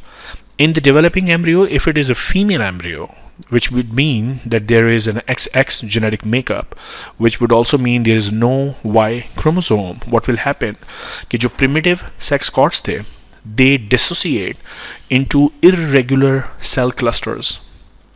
अब ये डिफरेंस आप देखें ज़रा, मेल में जब वाई क्रोमोसोम था तो ये जो प्रिमिटिव सेक्स कॉर्ड्स थे ये फर्दर ऑर्गेनाइज हो गए थे कॉर्ड स्ट्रक्चर में, जिनको हमने नाम दिया था testicular cords. So primitive cord से क्या चीज़ बन गई थी? Testicular cord, if it was a Y chromosome holding embryo. लेकिन जब वाई क्रोमोसोम नहीं होता तो यही प्रिमिटिव सेक्स कॉर्ड्स ये डिसोसिएट हो जाते हैं और ये फर्दर मेच्योर कॉर्ड्स नहीं बनाते, बल्कि they dissociate into irregular cell clusters, cells के ग्रुप बन जाते हैं. These cell clusters containing group of primitive germ cells occupy the medullary part of the ovary. Later, they disappear and they are replaced by the vascular stroma that forms the ovarian medulla. तो basically जो cords हैं वो ख़त्म हो जाते हैं, वो गायब हो जाते हैं और सिर्फ primordial germ cells रह जाते हैं. Okay? Now the surface epithelium of the female gonad, unlike that of the male, continues to proliferate. In the 7th week, it gives rise to a second generation of cords, now called the cortical cords, which penetrate the underlying mesenchyme but remain close to the surface. In the 3rd month, these cords split into isolated cell clusters. Cells in these clusters continue to proliferate and begin to surround each oogonium, which is the primordial germ cell, with a layer of epithelial cells, now called the follicular cells. Together, the oogonia and the follicular cells constitute the primordial follicle. Now, it may thus be stated that the genetic sex of the embryo is determined at the time of fertilization, depending on whether the spermatocyte carries X chromosome or Y chromosome. In embryos with XX sex chromosome, which means a female genetic makeup, medullary cords of gonads regress and a secondary cortical cord structure develop. If it's an XY system, the primitive cords, the medullary cords, they develop into testicular cords, the testicular cord structure. Basically बात सारी ये हो रही है कि females में when there is no Y chromosome present, what basically happens कि ये जो इनिशियल कॉर्ड्स बनती हैं वो फर्दर ऑर्गेनाइज नहीं होती, वो ख़त्म हो जाती हैं. लेकिन ये जो एपिथेलियल सेल्स हैं ये सेकेंडरी लेयर ऑफ कॉर्ड्स बनाते हैं और वो एपिथेलियल सेल्स अंदर जाते हैं. अब होता ये बेसिकली कि यहाँ पे प्रीमोडियल जर्म सेल मौजूद होता है और उसके इर्द गिर्द एपिथेलियल सेल्स इस तरह से कवरिंग बना लेते हैं. और this structure is known as the primordial follicle. So जो फॉलिकल है it is made up of 2 things. Follicle के जो अंदर स्ट्रक्चर मौजूद है ये प्रीमोडियल जर्म सेल है जो माइग्रेट होकर आया है, और इस फॉलिकल के इर्द गिर्द जो कवरिंग है वो पेनिट्रेटेड एपिथेलियल सेल्स की कवरिंग है. ठीक है, तो ये कॉन्सेप्ट बिल्कुल क्लियर होना चाहिए आपको. राइट, तो मेल्स में अगेन जो प्रिमिटिव कॉर्ड्स हैं वो कन्वर्ट हो जाते हैं इनटू टेस्टिकुलर कॉर्ड्स, लेकिन फीमेल में ये प्रिमिटिव कॉर्ड स्ट्रक्चर ख़त्म हो जाता है और एक सेकेंडरी कॉर्ड स्ट्रक्चर बनता है जो फर्दर पेनिट्रेट करके प्रीमोडियल फॉलिकल्स बनाता है. सो प्रीमोडियल फॉलिकल जिसका बड़ा इंपॉर्टेंट रोल है आगे पूरा जितना भी हम मेंस्ट्रुअल साइकिल पढ़ेंगे, जो सारी फर्टिलाइजेशन होती है, जो ओवम प्रोडक्शन होगा वो इसी प्रीमोडियल फॉलिकल से होगा. So that is how it is made. Okay, right. अब बात करते हैं, तो ये तो हमने बात की गोनेट्स की कि टेस्टिस बन रही हैं और ओवरी की डेवलपमेंट हो रही है. Now we have to talk about कि डिफरेंट डक्ट्स किस तरह बनती हैं, क्योंकि स्पर्म बनना सिर्फ इशू नहीं है, वो स्पर्म टेस्टिस से निकल के बाहर भी आएगा. So if there is sperm formation, what will happen is कि वो sperm has to come out of the testicular structure. तो ट्यूब्स चाहिए उसको, डक्ट्स चाहिए. इन डक्ट्स में से निकल के यहाँ आएगा, फिर कुछ डक्ट्स होंगी, फिर कुछ डक्ट्स होंगी, तो अल्टीमेटली बॉडी से बाहर निकलने के लिए देयर आर डक्ट्स रिक्वायर्ड. इसी तरह ओवम में है. सो अगर हम ये वाली डायग्राम देखें, you see this is the epithelial covering. ये एपिथेलियल सेल्स अंदर गए हैं और इन्होंने जाकर के यूं कवर जब कर लेते हैं पूरे एक फॉलिकल को, so that actually structure is called primordial follicle which is surrounded by the epithelial covering और in the centre is the primordial germ cell. Okay, अब ये जो सारे प्रीमोडियल फॉलिकल्स बने हैं, ऑब्वियसली इनमें से जब ओवम रिलीज होगा तो this ovum has to travel, so it needs ducts. तो डक्ट्स की डेवलपमेंट अब हम डिस्कस करते हैं. अच्छा, डक्ट्स का सिस्टम ऑब्वियसली मेल्स में डिफरेंट सेट ऑफ डक्ट्स होंगी, जिसमें सेमिनिफरस ट्यूब्यूल्स जो हैं they will be draining into the ductus deferens ultimately, और फीमेल्स में ऑब्वियसली अलग सिस्टम है. लेकिन before we study development of genital ducts in males and females separately, start में एक फेज होता है which is called the indifferent stage. Indifferent stage का मतलब ये है कि जिस वक्त आप ये नहीं बता सकते कि the embryo is going to develop the morphological characters of a male और अ फीमेल, तो उस वक्त जब वो बिल्कुल ही जनरल स्ट्रक्चर होता है, जैसे गोनेड्स में हमने नाम दिया था इन डिफरेंट गोनेड स्टेज, बिल्कुल इसी तरह डक्ट्स में भी होता है. सो इनिशियली व्हाट हैपेंस कि both male and female embryos have two pairs of ducts and these ducts are called mesonephric duct, जिसके बारे में हमने ऑलरेडी काफ़ी बात की हुई है. ये मीजोनेफ्रॉन से बनता है. ऊपर मेरी वीडियो को अगर आप स्क्रॉल करके पीछे करके देखेंगे तो आपको ये बात समझ में आ जाएगी व्हाट इज मीजोनेफ्रोस. तो उसकी एक डक्ट होती है. And then there is another duct which is called paramesonephric duct, which is also called the Mullerian duct. Okay, Wolffian duct is the mesonephric duct and Mullerian duct is the paranephric duct. Now, paramesonephric duct जो है, it arises as a longitudinal invagination of the epithelium on the anterolateral surface of the urogenital ridge की ये anterolateral side पे होती है. अब चूंकि ये एक ट्यूब है तो आपको पता होना चाहिए कि ये कॉर्डल क्रेनियल साइड पे ये ट्यूब कहाँ जाती है, कहाँ खुलती है, और कॉर्डल साइड पे कहाँ खुलती है. सो क्रेनियली दिस डक्ट, हम पैरामीजोनेफ्रिक डक्ट की बात कर रहे हैं, it is open. Actually, it is open into the abdominal cavity like a funnel-like structure. So if you look at this diagram, for example, this is the mesonephric area, mesonephros, और ये जो उसकी blue duct है, this is the mesonephric duct. इसके साथ ही जो duct बन रही है, this orangish, reddish, whatever color you want to call it, this is the paramesonephric. Para का एक्चुअली मतलब भी होता है साथ में, बराबर में, parallel. So उससे वर्ड निकला है para. So mesonephric के बराबर में है तो paramesonephric. So ये ऊपर upside it is communicating directly with the abdominal cavity, so it is open. और नीचे ये कहाँ जाती है, in the caudal end it actually enters into the cloaca. So cloaca में enter होता है, या urogenital sinus to be very specific. So caudally it first lateral to the mesonephric duct and then crosses ventrally to grow caudamedially. ये सब unnecessary details हैं, but in the midline it comes in close contact with the blah blah blah. The caudal tip of the duct projects into the posterior wall of the urogenital sinus. That's important. So cloaca को हमने ये बात discuss की थी कि दो parts में divide होता है. एक एंटीरियर पोर्शन होता है जिसको urogenital sinus कहते हैं. उस urogenital sinus में ये एंटर हो जाता है. ओके, एंड जहाँ ये एंटर होता है वहाँ पे एक छोटा सा ट्यूबरकल है which is called sinus tubercle. Not extremely important, but ये चीज़ इंपॉर्टेंट है कि आपको ये मालूम हो कि ये जो इसका क्रेनियल पार्ट है वो एब्डोमिनल कैविटी में है पैरामीजोनेफ्रिक डक्ट का, और जो कॉर्डल पार्ट है वो क्लोएका में. क्लोएका के कौन से पार्ट में है, यूरोजेनाइटल साइनस में. ठीक है, द मीजोनेफ्रिक डक्ट जबकि आपको पता है कि it also opens in the urogenital sinus. हमने पिछले डायग्राम्स में ये देखा है. So this diagram, for example, you see this is the urogenital part of the cloaca, और यहाँ this is how one duct is entering. This is the mesonephric duct, और इसी तरह यहाँ पे paramesonephric duct भी enter होती है in the urogenital sinus. ठीक है, अब बात को आगे बढ़ाते हैं कि ये तो जनरल स्ट्रक्चर था कि मेल्स में भी और फीमेल्स में भी इनिशियली ये दोनों डक्ट्स होती हैं, मीजोनेफ्रिक डक्ट भी होती है और पैरामीजोनेफ्रिक डक्ट दोनों होती हैं. लेकिन देन व्हाट हैपेंस कि अगर it has to develop into a male structure, then what happens, genital duct in the male are stimulated to develop by testosterone. So it is under the influence of testosterone which is produced by the interstitial cells of Leydig. Okay, so testosterone के influence में what happens कि male genital ducts बनती हैं, and they are largely produced by the mesonephric kidney system. Some of the original excretory tubules, the epigenital tubules, establish contact with the cords of the retitestis and from the efferent ductules. और ये मैं ज़रा पढ़ लेता हूँ फिर आपको diagram पे सारी बात समझा भी देता हूँ एक साथ. Excretory tubules along the caudal pole of the testis do not join the cord of the retitestis. Their vestiges are collectively known as paradidymis. Now, if you look at the diagram here, so for example, this diagram here, we are looking at this is the developing testis. Okay, and this is the mesonephric system. और ये जो blue duct आपको नज़र आ रही है, this is the mesonephric duct.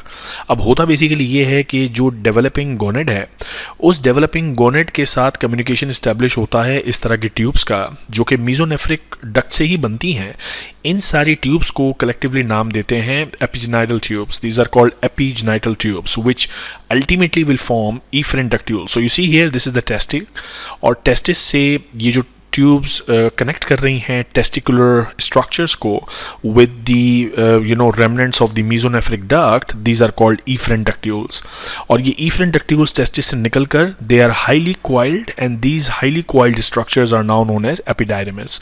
और फिर ये एपिडाइडमिस कंटिन्यू करती है as this long tube which is known as vas deferens, और ये वास डिफरेंस फिर अल्टीमेटली एक्सटीरियर से कम्युनिकेट करेगी behind the level of the seminal vesicle, और seminal vesicle is also an out pocketing from the vas deferens. और seminal vesicle के बाद ये जो बिट है इसी ट्यूब का, this is now known as the ejaculatory duct. तो ये पूरा जो डक्ट सिस्टम है वो इस तरह से है कि टेस्टिस में ये कॉर्ड्स हैं जो प्यूबर्टी पर सेमिनिफरस ट्यूब्यूल्स बनाएंगे, तो स्पर्म इन कॉर्ड्स में एंटर होगा, उसके बाद इफरेंट डक्ट्यूल्स में एंटर होगा, उसके बाद एपिडाइडमिस में एंटर होगा, और एपिडाइडमिस में एंटर होने के बाद it will enter into the vas deferens, और वास डिफरेंस के बाद it will be ejaculated via the ejaculatory duct. ये जो सारा पूरा ट्यूब्यूलर सिस्टम है जिसमें स्पर्म ट्रेवल कर रहा है, जितना भी ब्लू कलर में शो किया है, this is all the derivative of the mesonephric duct. So ये जो मीजोनेफ्रिक डक्ट है, it is contributing big time to the formation of the male genital ducts. Okay, अब इसमें कुछ स्ट्रक्चर्स हैं। मुझे ये बताओ कि इस पूरे में आपको पैरामीजोनेफ्रिक डक्ट दिख रही है? नहीं, पैरामीजोनेफ्रिक डक्ट गायब हो गई। सो पैरामीजोनेफ्रिक डक्ट मेल्स में ख़त्म हो जाती है, डीजेनरेट हो जाती है, सिर्फ उसका एक रेमनेंट बचता है छोटा सा, which is known as appendix testis. So appendix testis जो है, it is the remnant of the paramesonephric duct. So paramesonephric duct is gone and the mesonephric duct has developed into all these tubes. Okay, and then paradidymis is the structure which is present at one pole of the testis, और ये वो part है जो रेटी testis या इस canal system के साथ कनेक्टेड नहीं होता। Okay, so paradidymis it is the vestigial part, it is not connected with the canalicular system, तो बाकी डक्ट के साथ कनेक्ट नहीं होता। तो अब ये सारी बात हमने कर ली है, अब इसको आप पढ़ भी लीजिएगा यहाँ पे, this is all the same story, quickly पढ़ लेते हैं। Except for the most cranial portion which is called the appendix epididymis, the mesonephric duct persist and form the main genital duct। तो ये बात इंपॉर्टेंट है यार कि जो mesonephric duct हैं, they are forming the main genital ducts। okay, immediately below the ductus difference मैं आपको बता चुका हूँ, epididymis में बता चुका हूँ, semi vesical की बात हो गई, ductus difference। so all these and ejaculatory ducts, ये सब terminologies हम डिस्कस कर चुके हैं इस डायग्राम में। so there is efferent ductules, then this is epididymis, then there is ductus difference, your vas difference, and then there is ejaculatory duct distal to the seminal vesicle। okay, now under the influence of anti-mullerian hormone, also called the Mullerian inhibiting substance produced by the Sertoli cells, the paramesonephric ducts in the male degenerate, खत्म हो जाती हैं, except for the upper pole which is called appendix testis। आपको याद है मैंने बताया था कि पैरामीजोनेफ्रिक डक्ट को हम मुलेरियन डक्ट भी कहते हैं। तो जो एंटी मुलेरियन सब्सटेंस है वो पैरामीजोनेफ्रिक डक्ट्स का एंटी होगा, तो इसको ख़त्म करेगा, तो ये मेल्स में रिलीज होता है। सो मेल्स में that is an important stuff guys, ये आपको लाजमी याद होना चाहिए। इस डायग्राम पे अगर हम देखें, so there are two ducts, जो ब्लू वाली डक्ट है this is the mesonephric duct, और ये जो डक्ट है ये पैरामीजोनेफ्रिक डक्ट है। मेल्स में मीजोनेफ्रिक डक्ट डेवलप होगी और सारी की सारी पैरामीजोनेफ्रिक डक्ट खत्म हो जाएगी, जबकि फीमेल्स में ऐसा नहीं है। अभी थोड़ी देर में बताऊंगा, फीमेल में इसका अपोजिट है कि जो पैरामीजोनेफ्रिक डक्ट है वो बहुत इंपॉर्टेंट स्ट्रक्चर्स बनाती है। तो आओ बात करते हैं कि what happens, how the genital ducts in the females are actually developed. So females में स्टोरी बिल्कुल डिफरेंट है, क्योंकि यहाँ पे वाई क्रोमोसोम नहीं है, टेस्टोस्टेरॉन नहीं है, और देर इज़ रादर ईस्ट्रोजन, और एंटी मुलेरियन हार्मोन भी नहीं है। तो चूंकि एंटी मुलेरियन हार्मोन नहीं है तो पैरामीजोनेफ्रिक डक्ट को कोई भी इनहिबिट करने वाला नहीं है। So paramesonephric duct basically develop into the main genital ducts of female tract. Okay, males के बिल्कुल अपोजिट हो गई ना बात, मेल्स में पैरामीजोनेफ्रिक डक्ट खत्म हो जाती है और mesonephric duct is the main duct, लेकिन फीमेल्स में is the other way around. Initially ये जो पैरामीजोनेफ्रिक डक्ट है उसके तीन parts can be recognised, and these are cranial portion या upper part, and then there is a horizontal part, and then there is a caudal part. तो ये जरा diagram में मैं आपको दिखा भी देता हूँ। If we look at figure 16.24, so the paramesonephric duct is shown here. You see there are three parts, this is the upper part of the paramesonephric duct, then this is the horizontal part, and then this is the lower part of the paramesonephric duct. और actually जो lower part है वो right side का paramesonephric duct और left side का paramesonephric duct आपस में मिल जाते हैं and they start making the uterus and you know cervix and vagina. अभी पढ़ते हैं इसके बारे में. So there are 3 parts of paramesonephric duct. Now with descent of the ovary, the first 2 parts develop into the uterine tubes and the caudal part fuse to form the uterine canal. And now look at this diagram again. So you see here, if ovary is developed, what happens? So this is the developing gonad. और अगर ये ovary में develop होना है, then what will happen कि ये सारा जो mesonephric duct system है ये ख़त्म हो जाएगा. ये देखें यहाँ पे ये blue part कितना थोड़ा सा रह गया है. In fact, the remnants of the mesonephric ducts are called epiphron and पैरोफ्रॉन. सो ये these are the remnants of the mesonephric duct system in females. लेकिन ये जो पैरामीजोनेफ्रिक डक्ट सिस्टम है ये इस तरह से डेवलप हो जाता है all into the uterine cavity and also into the fimbria, which we know इसका जॉब है to catch the ovum and it communicates with the abdominal cavity. बिल्कुल, because this is the upper part of the paramesonephric duct. और हमने ये बात अभी की है थोड़ी देर पहले कि the upper end of the paramesonephric duct communicate with the abdominal cavity. Okay अब ये फेलोपियन ट्यूब में कन्वर्ट हो जाता है ये वाला पार्ट, और जो दोनों साइड्स की पैरामीजोनेफ्रिक डक्ट का लोअर पार्ट है it starts making the uterine cavity. So you imagine here कि इस डायग्राम से इस डायग्राम में जाने के लिए क्या क्या चेंजेस हो रहे हैं. यू सी, पहला चेंज तो ये है कि मीजोनेफ्रिक डक्ट खत्म हो जाएगी, फिर ये जो ओवरी है उसमें डिसेंट होगा, फिर ये जो पार्ट है it will be developed into the fallopian tube, और ये जो सामने वाला दूसरा पैरामीजोनेफ्रिक डक्ट के साथ जो लोअर पार्ट मिल जाएगा here will be the beginning of uterine tube and uterine cavity. Uterus बनना शुरू होगा. Okay, so that's how it proceeds. When the second part of the paramesonephric duct this is too much unnecessary stuff. After the ducts fuse in the midline, a broad transverse pelvic fold is established. This fold, which extend from the lateral side of the fused paramesonephric duct toward the wall of the pelvis, is the broad ligament of the uterus. और ये important है, ये मैं आपको इस diagram में दिखा देता हूँ कि what happens basically कि जब ये मीजोनेफ्रिक डक्ट्स ख़त्म होती हैं और पैरामीजोनेफ्रिक डक्ट फर्दर प्रोलिफरेट करती हैं, so they ultimately you know of the right side and the left side they fuse, और जब ये फ्यूज़ हो जाते हैं तो जो पूरी पेल्विक कैविटी है it is divided into utero rectal pouch which is this one and a utero vesicular pouch which is this one. तो 2 पाउचेस बन जाते हैं and you see here these are the ovaries. Okay, so these are the ovaries, and this combined structure is now also known as the broad ligament of the uterus, which is the major support system for uterus. Now the uterine tube lies in the upper border of the round ligament. The uterus and the broad ligament divide the pelvic cavity into uterorectal pouch and utrovesicular pouch. ये मैंने आपको दोनों दिखा दिए यहाँ पर. That's not something very difficult. Now the fused paramesonephric duct give rise to corpus, cervix and part of the vagina. Okay, the uterus is surrounded by a layer of mesenchyme that forms the muscular layer, the myometrium, as well as the perimetrium. In the absence of testosterone, because it's a female embryo, mesonephric ducts in the female degenerate. तो बिल्कुल उल्टा system है. Males में mesonephric duct develop होगी, पैरामीजोनेफ्रिक duct खत्म होगी. Females में पैरामीजोनेफ्रिक duct develop होगी और मीजोनेफ्रिक डक्ट डीजेनरेट होगी. Okay, so that's the important bit of the story.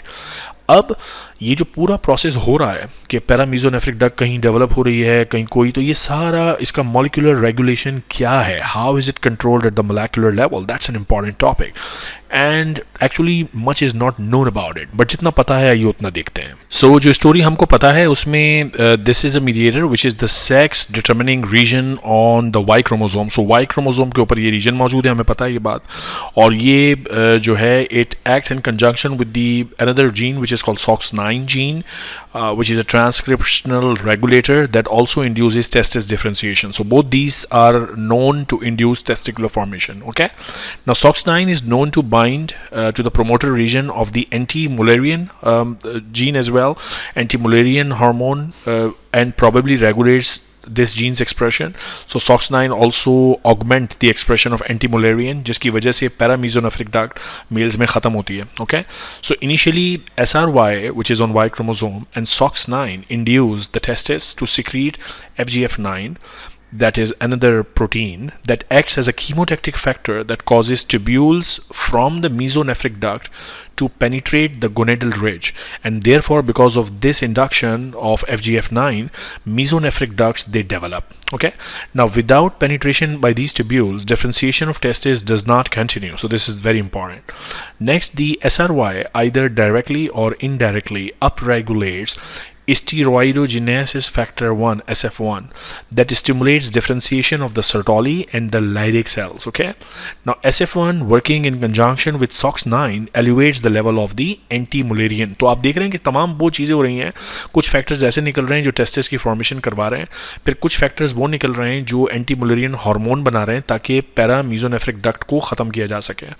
Now in Leydig cells SF1 upregulate the genes for formation of testosterone, और फिर ये टेस्टोस्टेरोन अपना फर्दर आगे मैचुरेशन में हेल्प करता है.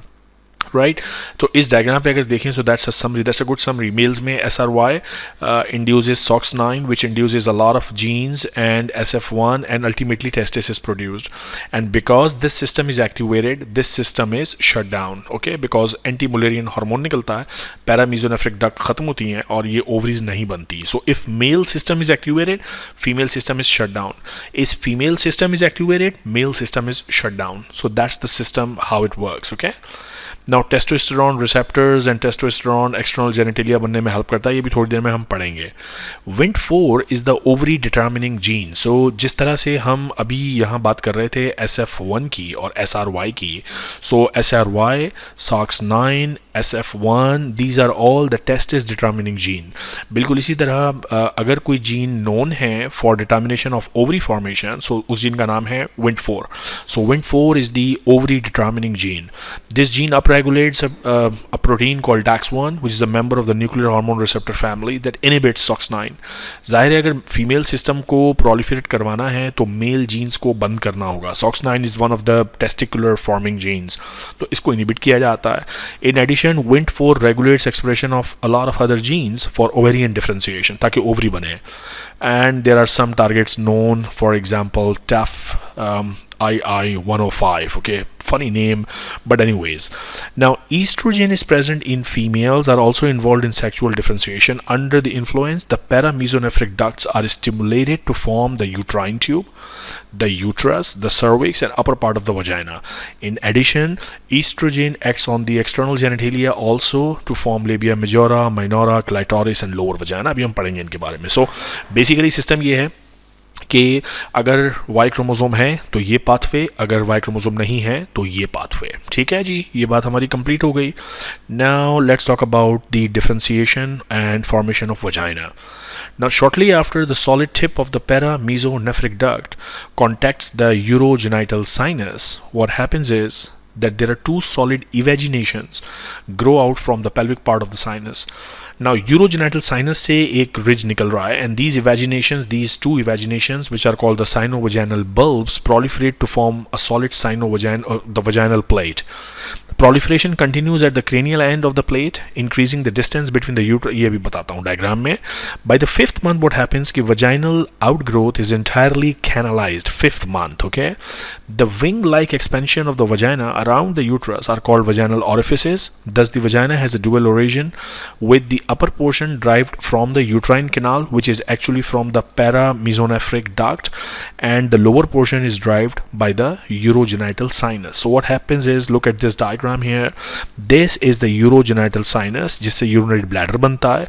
इस urogenital sinus से ultimately vagina का lower part develop होता है. Okay, so ये जो sinovaginal bulbs हैं, they are more visible in, let me find where is the relevant diagram for this. So this, for example, this is the urogenital sinus, and here we have the sinus tubercle from which develops the sinovaginal bulbs. अगर इसका थोड़ा सा lateral view देखना हो, so this is more clear here.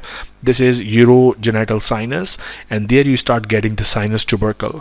ये जो sinus tubercle है, इसमें growth होती है, and it starts forming sinovaginal bulbs, and these sinovaginal bulbs go upward और cranial direction में they fuse ultimately with the upper part of the vagina, which is formed by the paramesonephric duct. So ये paramesonephric duct से बन रहा था part. हमने ये वाली diagram देखी थी, if you remember.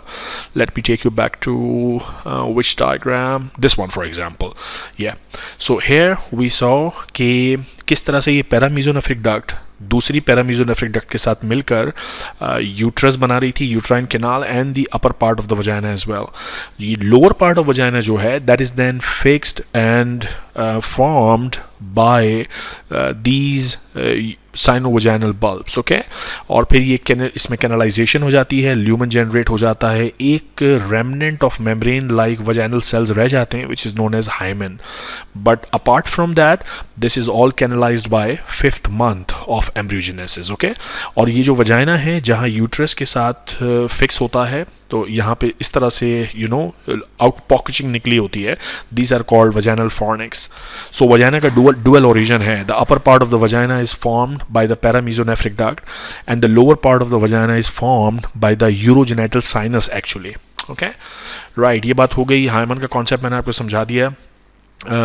ईप उफ्रॉन एंड पर उफ्रॉन ये मैं आपको ऑलरेडी बता चुका हूँ. फीमेल्स में जो मीजोनेफ्रिक डक्ट है वो एक्चुअली ख़त्म हो जाती है, लेकिन उसके जो रेमनेंट्स बचते हैं, वेयर इज़ द डायग्राम, उसके रेमनेंट्स जो बचते हैं, these are called epoophoron and paroophoron. Okay, so that is something that we have already seen. So that's all about and these remnants can later on form in adult life some cysts such as the Gartner cyst. तो vagina की भी development हो गई. And now let us talk about some important clinical correlate. अच्छा, uterine और vaginal development में there are several scenarios that have been reported in the literature. जैसे कि duplication of uterus है. So uterus basically इसके भी actually different flavors हैं. So for example if you look at this particular diagram, इस condition को नाम दिया जाता है uterus didelphys. Now uterus didelphys means कि जो paramesonephric duct actually right side और left side की मिलके उन्होंने एक uterine cavity बनानी थी, एक uterus बनानी थी. Instead of doing so it makes actually two different uterus. तो आप देखेंगे ये एक अलग uterus बन गई है, ये एक अलग uterus बन गई है. And also the vagina, they are duplicate, so they are double vagina. So uterus didelphys with double vagina. So एक ये variant report हुआ है literature में. Then there is uterus arcuaris जिसमें एक undue indentation होती है of the upper wall of the uterus. Then there is a condition called uterus bicornis जिसमें actually दो uterine cavities होती हैं but vagina is single. So there is a difference between this condition and this condition where there are two vagina but here there is only one vagina. Okay. Then there is uterus bicornis unicollis where there actually are two uterine cavity but एक uterus जो है that is rudimentary. Only one uterus reaches up till the cavity of vagina. Okay. Then there is cervical atresia जिसमें cervix develop नहीं होता, और there is vaginal atresia जिसमें vagina develop. So all these abnormalities have been reported in the literature और वो सब यहाँ text में लिखी हुई भी हैं, आप इसे खुद पढ़ सकते हैं. Okay. Now we are left with the discussion related to external genitalia की development. तो चलो ये बात करते हैं ताकि चैप्टर कंप्लीट हो. Now external genitalia जो है उसके भी जैसे हमने प्रीवियसली इस वीडियो में देखा है कि there is always an indifferent stage. इसका बेसिकली मतलब ये होता है कि you are not able to tell by looking at the ultrasound और ग्रॉसली कि ये मेल फीटस है या फीमेल फीटस है. सो उस स्टेज को कहते हैं indifferent stage. So in the 3rd week of development, mesenchyme cells originating in the region of the primitive streak migrate around the cloacal membrane and form a pair of slightly elevated cloacal folds. Cranial to the cloacal membrane, the folds unite to form the genital tubercle. So this is the one of the most primitive structures which is produced, known as the genital tubercle. Caudally, the folds are subdivided into urethral fold anteriorly and anal fold posteriorly. तो ज़रा diagram में इसको देख भी लेते हैं ताकि ये कॉन्सेप्ट आपको क्लियर हो जाए. So this is the region जहाँ there is a cloacal membrane. तो और ये इंपॉर्टेंट है, आपको फीटस की ओरिएंटेशन पता होनी चाहिए. Where is the cloacal membrane, मेरे जनरल एम्ब्रियोलॉजी के लेक्चर्स आप देख लीजिए. और वहाँ प्रिमिटिव स्ट्रीक से सेल्स माइग्रेट करके इस रीजन में आते हैं and they form a tubercle which is called the genital tubercle. Okay. Now this genital tubercle is the basis.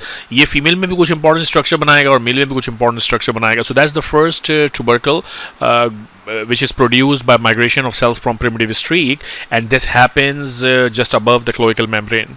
और इस genital tubercle के पीछे जो cellular proliferation है, it leads to formation of two folds.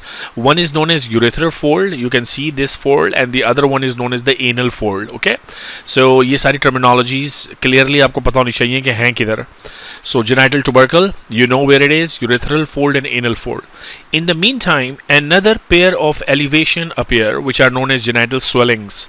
So there was genital tubercle and then there is genital swelling. It becomes visible on each side of the urethral fold. और अगर urethral fold आप ये देखें, this is the urethral fold, इसके इस तरफ भी, right side पे भी और left side पे भी ये जो swelling बन रही है, this is known as genital swelling. So this is genital tubercle, this is genital swelling, these are urethral folds, this is anal fold. Her terminology crystal clear concept होना चाहिए. ये जो genital folds हैं जो lateral side पे बने हैं, these ultimately then develop into scrotal swellings in the male and labia majora in the females. Okay, at the end of the 6th week, however, it is impossible to distinguish between the two gender. So initial phases में obviously gender differences बताना मुश्किल काम है. Okay, because ये इसी तरह mail और female दोनों में same structures develop हो रहे होते हैं. एक बार फिर quickly जो important नाम है इस स्टेज पे वो आपको पता होना चाहिए कि क्लोइकल मेम्ब्रेन के इर्द गिर्द ये इस तरह से स्ट्रक्चर्स बनना शुरू होते हैं by migration of the cells from primitive streak. Genital tubercle बनता है, then there is around both sides of the cloacal membrane we have the urethral folds and there is anal fold. और urethral fold के दोनों तरफ there are genital swellings. Okay, so यहाँ तक बात समझ में अगर आ गई तो let us now talk about external genitalia in male. Now ये indifferent stage था, यानी मेल फीमेल दोनों में ये structures इसी तरह develop होंगे. But males में then what happens? Development of external genitalia in male is under the influence of androgens secreted by the fetal testis. ठीक है, and is characterized by rapid elongation of the genital tubercle, which is now known as the phallus. So genital tubercle ये जो बना था इसमें rapid prolongation होती है, rapid growth होती है. You see, this is now known as phallus. और इस phallus से इसमें further growth होती है. This phallus becomes the full length penis. Okay, so ये बात होगा, and this all happens under the influence of androgens. Now during this elongation of the phallus, it pulls also the urethral folds और urethra उसके अंदर entrap हो जाती है. So if you imagine here, these are the urethral fold. जैसे जैसे phallus में growth हो रही है, urethra भी अपनी growth को continue करता है and it kind of completely fills और अंदर एक cavity बन जाती है. तो अंदर ये जो cavity बन जाती है, this is known as penile urethra. ये इनिशियली डायरेक्ट एक्सटीरियर के साथ कम्युनिकेट नहीं करती बिकॉज यहाँ पर सॉलिड सेल्स की लेयर होती है, लेकिन बाद में रीकैनलाइजेशन हो जाती है and then there is complete you know inner lumen ताकि यूरिन इसमें से पास हो सके, स्पर्म इसमें से पास हो सके. Okay, so this is how from the genital tubercle इसकी ग्रोथ फैलस बनेगा और पीनस बन जाएगा और इस पीनस के अंदर there will be a tube which is the penile urethra. So that's how this penis part is developed. Okay, now all this is done. Now what about the penile urethra? ये हमने बात कर ली. And external urethral meatus is basically this opening. External जो के शुरू में is filled with the cells और block होती है, लेकिन later on it is open and this is called external urethral meatus. Okay. Now ये तो हो गया जी how penis is developed. Now the genital swellings, ये भी मैंने आपको टर्म बता दी थी, ये enlarge होती हैं और ये midline में आके मिल जाती हैं. These are the scrotal swellings और obviously they completely fuse with each other. So you see here for example in this diagram as well, ये थी scrotal swelling या genital swelling, ये इस साइड की और इस साइड की midline में आके मिल जाते हैं and they form this structure which is known as scrotum, and there is actually a line visible in the scrotal area as well which shows the union of right side and left side, and this is the pouch and the bag in which the testis will obviously descend later on. Okay, so that's how the male system is developed. Now let's talk about the external genitalia in the female system. अच्छा, female में stimulating hormone कौन सा है? Oestrogen. It stimulate the development of the external genitalia in the female. The genital tubercle elongates only slightly and forms the clitoris. Male में ये जो genital tubercle था which was right there this bit, वो काफ़ी ज़्यादा elongate करता है, phallus बनाता है और penis में develop हो जाता है. But female में it does not make obviously penis, लेकिन it develops in female into clitoris. Okay, so clitoris is the end product from the genital tubercle. तो ये बात easily understandable है, easy straightforward stuff. Urethral folds do not fuse, और वो area इसीलिए vestibule की form में खुला रहता है, and as in the male, but they develop into labia minora. So urethral fold से यहाँ पर क्या बन रहा है फीमेल में? labia minora. और जो genital swellings हैं जो मेल में scrotum बनाती थी, फीमेल्स में वो क्या बनाती हैं? labia majora. And all this is an open space which is known as the vestibule. क्योंकि मेल्स में तो ये बंद हो जाता है और scrotum बन जाता है, लेकिन फीमेल में it's open. So this is the genital tubercle. These are the urethral folds, and this is the genital swelling. So जो urethral fold है, it will develop into labia minora. So urethral fold will develop into labia minora. Genital swelling, this bit, it will develop into labia majora, and genital tubercle, it will develop into clitoris. And ये जो सारा area बीच का है, it will remain open, and this open area is known as the vestibule of, or the vaginal orifice. Okay. Now, although the genital tubercle does not elongate extensively in female, it is larger than in males during the early stages of development. So much so that during ultrasound, many ultrasonographists, they confuse this genital tubercle of female and they report that this is the male baby. However, this is not the case. But the point is कि ये काफ़ी बड़ा होता है early stages of development में. Okay. Now we have to spend a few minutes on understanding कि how the testes are descendant. देखो ये जो testicular development है, that actually happens in the abdominal cavity, लेकिन ultimately इस testis ने descent होना है in the scrotal region. So there is obviously a downway journey which has to be undertaken by the testicular substance. Okay, so it has to reach the scrotum, and this happens via the inguinal canal, which we have discussed in detail when we were discussing the lower limb abdominal wall type of thing. तो inguinal canal के through ये पहुँचता है up till the area of scrotum. अच्छा, to be honest इसकी fine details पता नहीं है, so we don't exactly know how this happens, but we know the testis which is developed in the abdominal wall, उसमें बाकायदा एक ligament, so जो mesentery होती है around this area, it forms a pathway, एक track बन जाता है, and then the testis descends through the inguinal canal into the scrotum ultimately. So it comes down in the scrotum. Okay, so that's one thing that you should remember कि this happens. Descent of testis is important because अगर testis abdominal area में रह जाती है और descent नहीं होता, so there are chances of cancer formation in the testis. They are increased basically. Okay.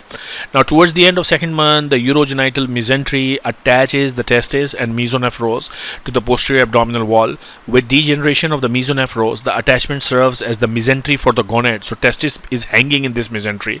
Caudally, it becomes ligamentous and is known as the caudal genital ligament. Also extending from the caudal pole of the testis is the mesenchymal condensation rich in extracellular matrices, the gubernaculum. The gubernaculum basically guide करता है testis को during its journey towards the scrotum. Okay, so gubernaculum is a guide, is a forward guide for the testicular descent. Right anyways, इससे ज़्यादा इसमें कुछ है नहीं समझने का.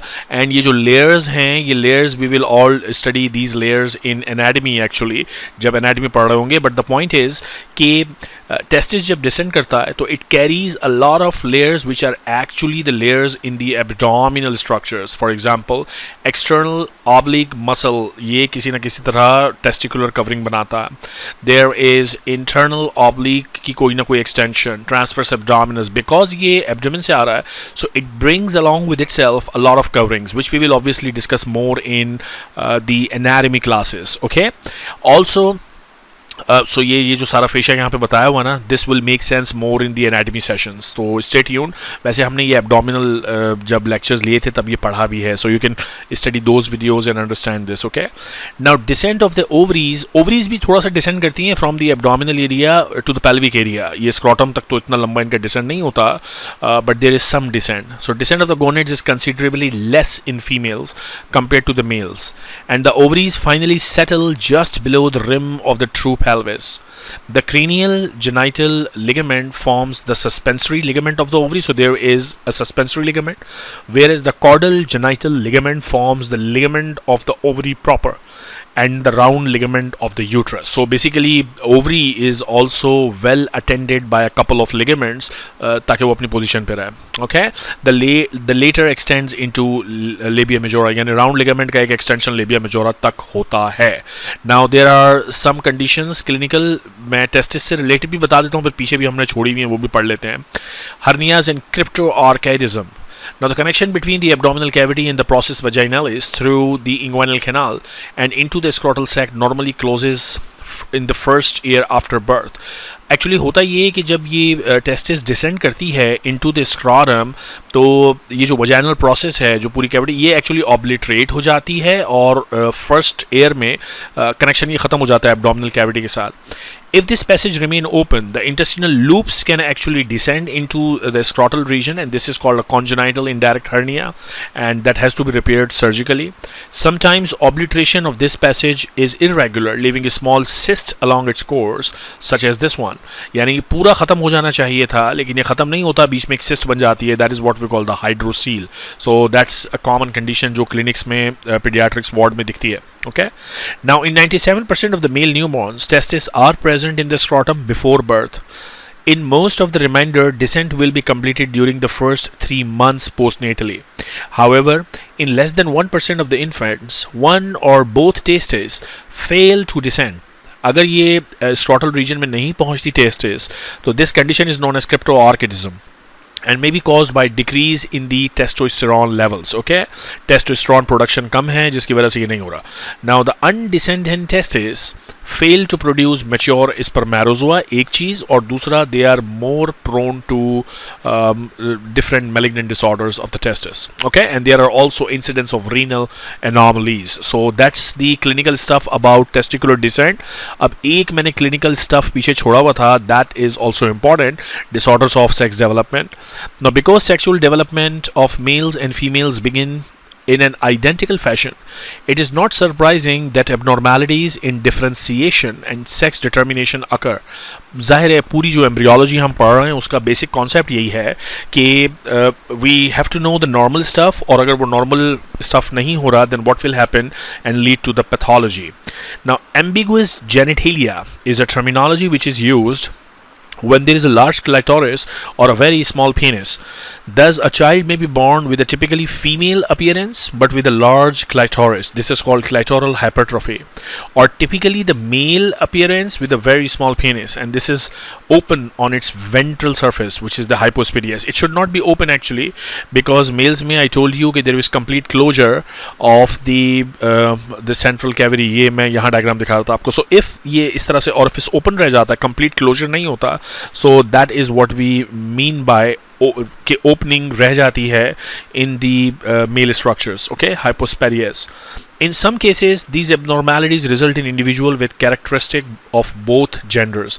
Advance in molecular genetic studies have now allowed rapid and accurate diagnostics of varying conditions caused by disorders of sex development. DSD ये पूरा एक complete group of disorder है of gender development, sex development. Now, in case of ovotesticular disorder of sex development, formerly also was known as true hermaphrodism, both ovarian and testicular tissues are present. So ये नाम आपको पता होना चाहिए, ovotesticular disorder. So ovotesticular यानी ovaries भी होंगी और testicular tissue भी मौजूद होगा. Thus the gonadal tissue may be any combination of ovary, testis or ovotestis, which is present in 2/3 of the cases. यानी ovotestis दोनों tissues भी होते हैं. Genitalia are always ambiguous, so you are unable to identify if this is a male baby or a female baby, but there is a tendency towards masculinization.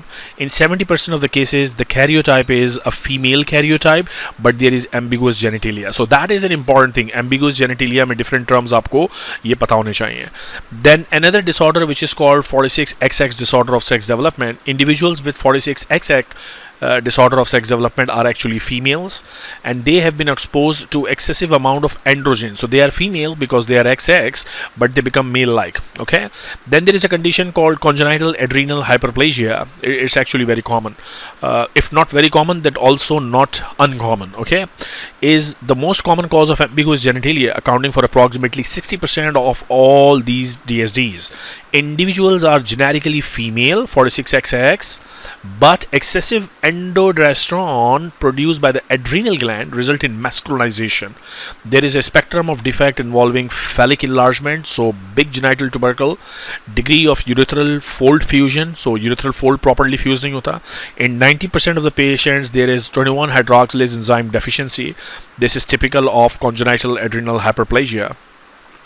And a rarer form of congenital adrenal hyperplasia is caused by deficiency of 11 beta hydroxyl. This is more pathology and physiology stuff, but you should remember कि 46XX disorder होता क्या है. Then there is a 46XY disorder, and this is isolated deficiency of Mullerian inhibiting substance, also called the anti-Mullerian hormone. What was the job of the anti-Mullerian hormone?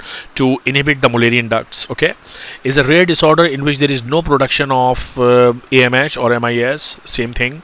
As a result, the genitalia are normal for a male, but there are varying degrees of remnants of Mullerian system, including uterus and uterine tube. So it's a male genotype, so XY condition है, everything goes fine, but चूंकि anti Mullerian hormone नहीं है. Anti Mullerian hormone का काम था पैरामीजोनेफ्रिक duct को, या उस डक्ट का दूसरा नाम है Mullerian duct, so paramesonephric duct को इनहिबिट करना. सो वो इनहिबिट नहीं होती, उसके रेमनेंट्स बचते हैं. उसके रेमनेंट्स क्या क्या होते हैं? Fallopian tube, uterus, vagina. So these things may persist. Okay, then there is another condition called androgen insensitivity syndrome. In these individuals, they actually lack to respond to androgens, इसलिए इनके भी एक्सटर्नल जेनिटलिया ठीक से develop नहीं होते, because external genitalia are all develop because of the androgen sensitivity, testosterone की वजह से. Okay, now in patients with complete androgen insensitivity syndrome, a vagina is actually present. तो मेल जेनिटलिया डेवलप ही नहीं होते, and vagina is actually form, and they have at increase risk of testicular tumours, because इनमें जो descent of testis है वो भी affected होता है. Okay, right. Then there is mild ये different spectrum of androgen insensitivity. It can be complete, it can be mild, it can be partial, जिसका दूसरा नाम है. So if it's mild, obviously it's mild, the symptoms will be mild. Okay, then there is a condition called 5-alpha reductase deficiency. Is a condition that causes ambiguous genitalia in males and is due to inability to convert testosterone into dihydrotestosterone. Now that is something normal in the body. Male fetus के अंदर testosterone से dihydrotestosterone बनता है by this enzyme which is 5-alpha reductase. अगर ये नहीं होगा तो ये वाला androgen develop नहीं होगा और male structures properly develop नहीं होंगे. Okay.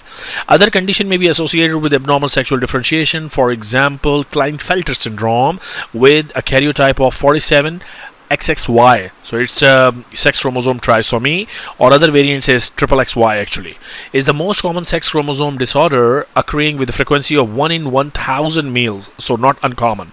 Patients may have decreased fertility, small testes, and decreased testosterone levels. Gynecomastia may be noted, and in approximately 33% of the affected individuals, actually you can see gynecomastia. Now in gonadal dysgenesis, as the name indicates, gonads are not formed properly. Oocytes are absent and the ovaries appear as streak gonads, so it looks like it is converted into a fibrous tissue.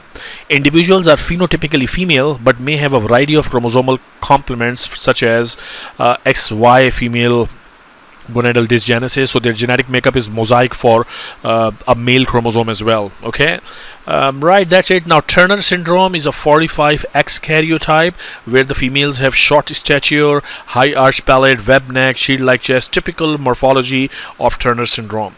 So that's basically all about the urogenital system development. Okay, it's a long video, but I hope you watched the full video and like the video. If you do, please share the video with your colleagues and subscribe the channel. आपसे मुलाकात होगी अगले system में, अगली video में. तब तक के लिए अपना ख्याल रखिएगा.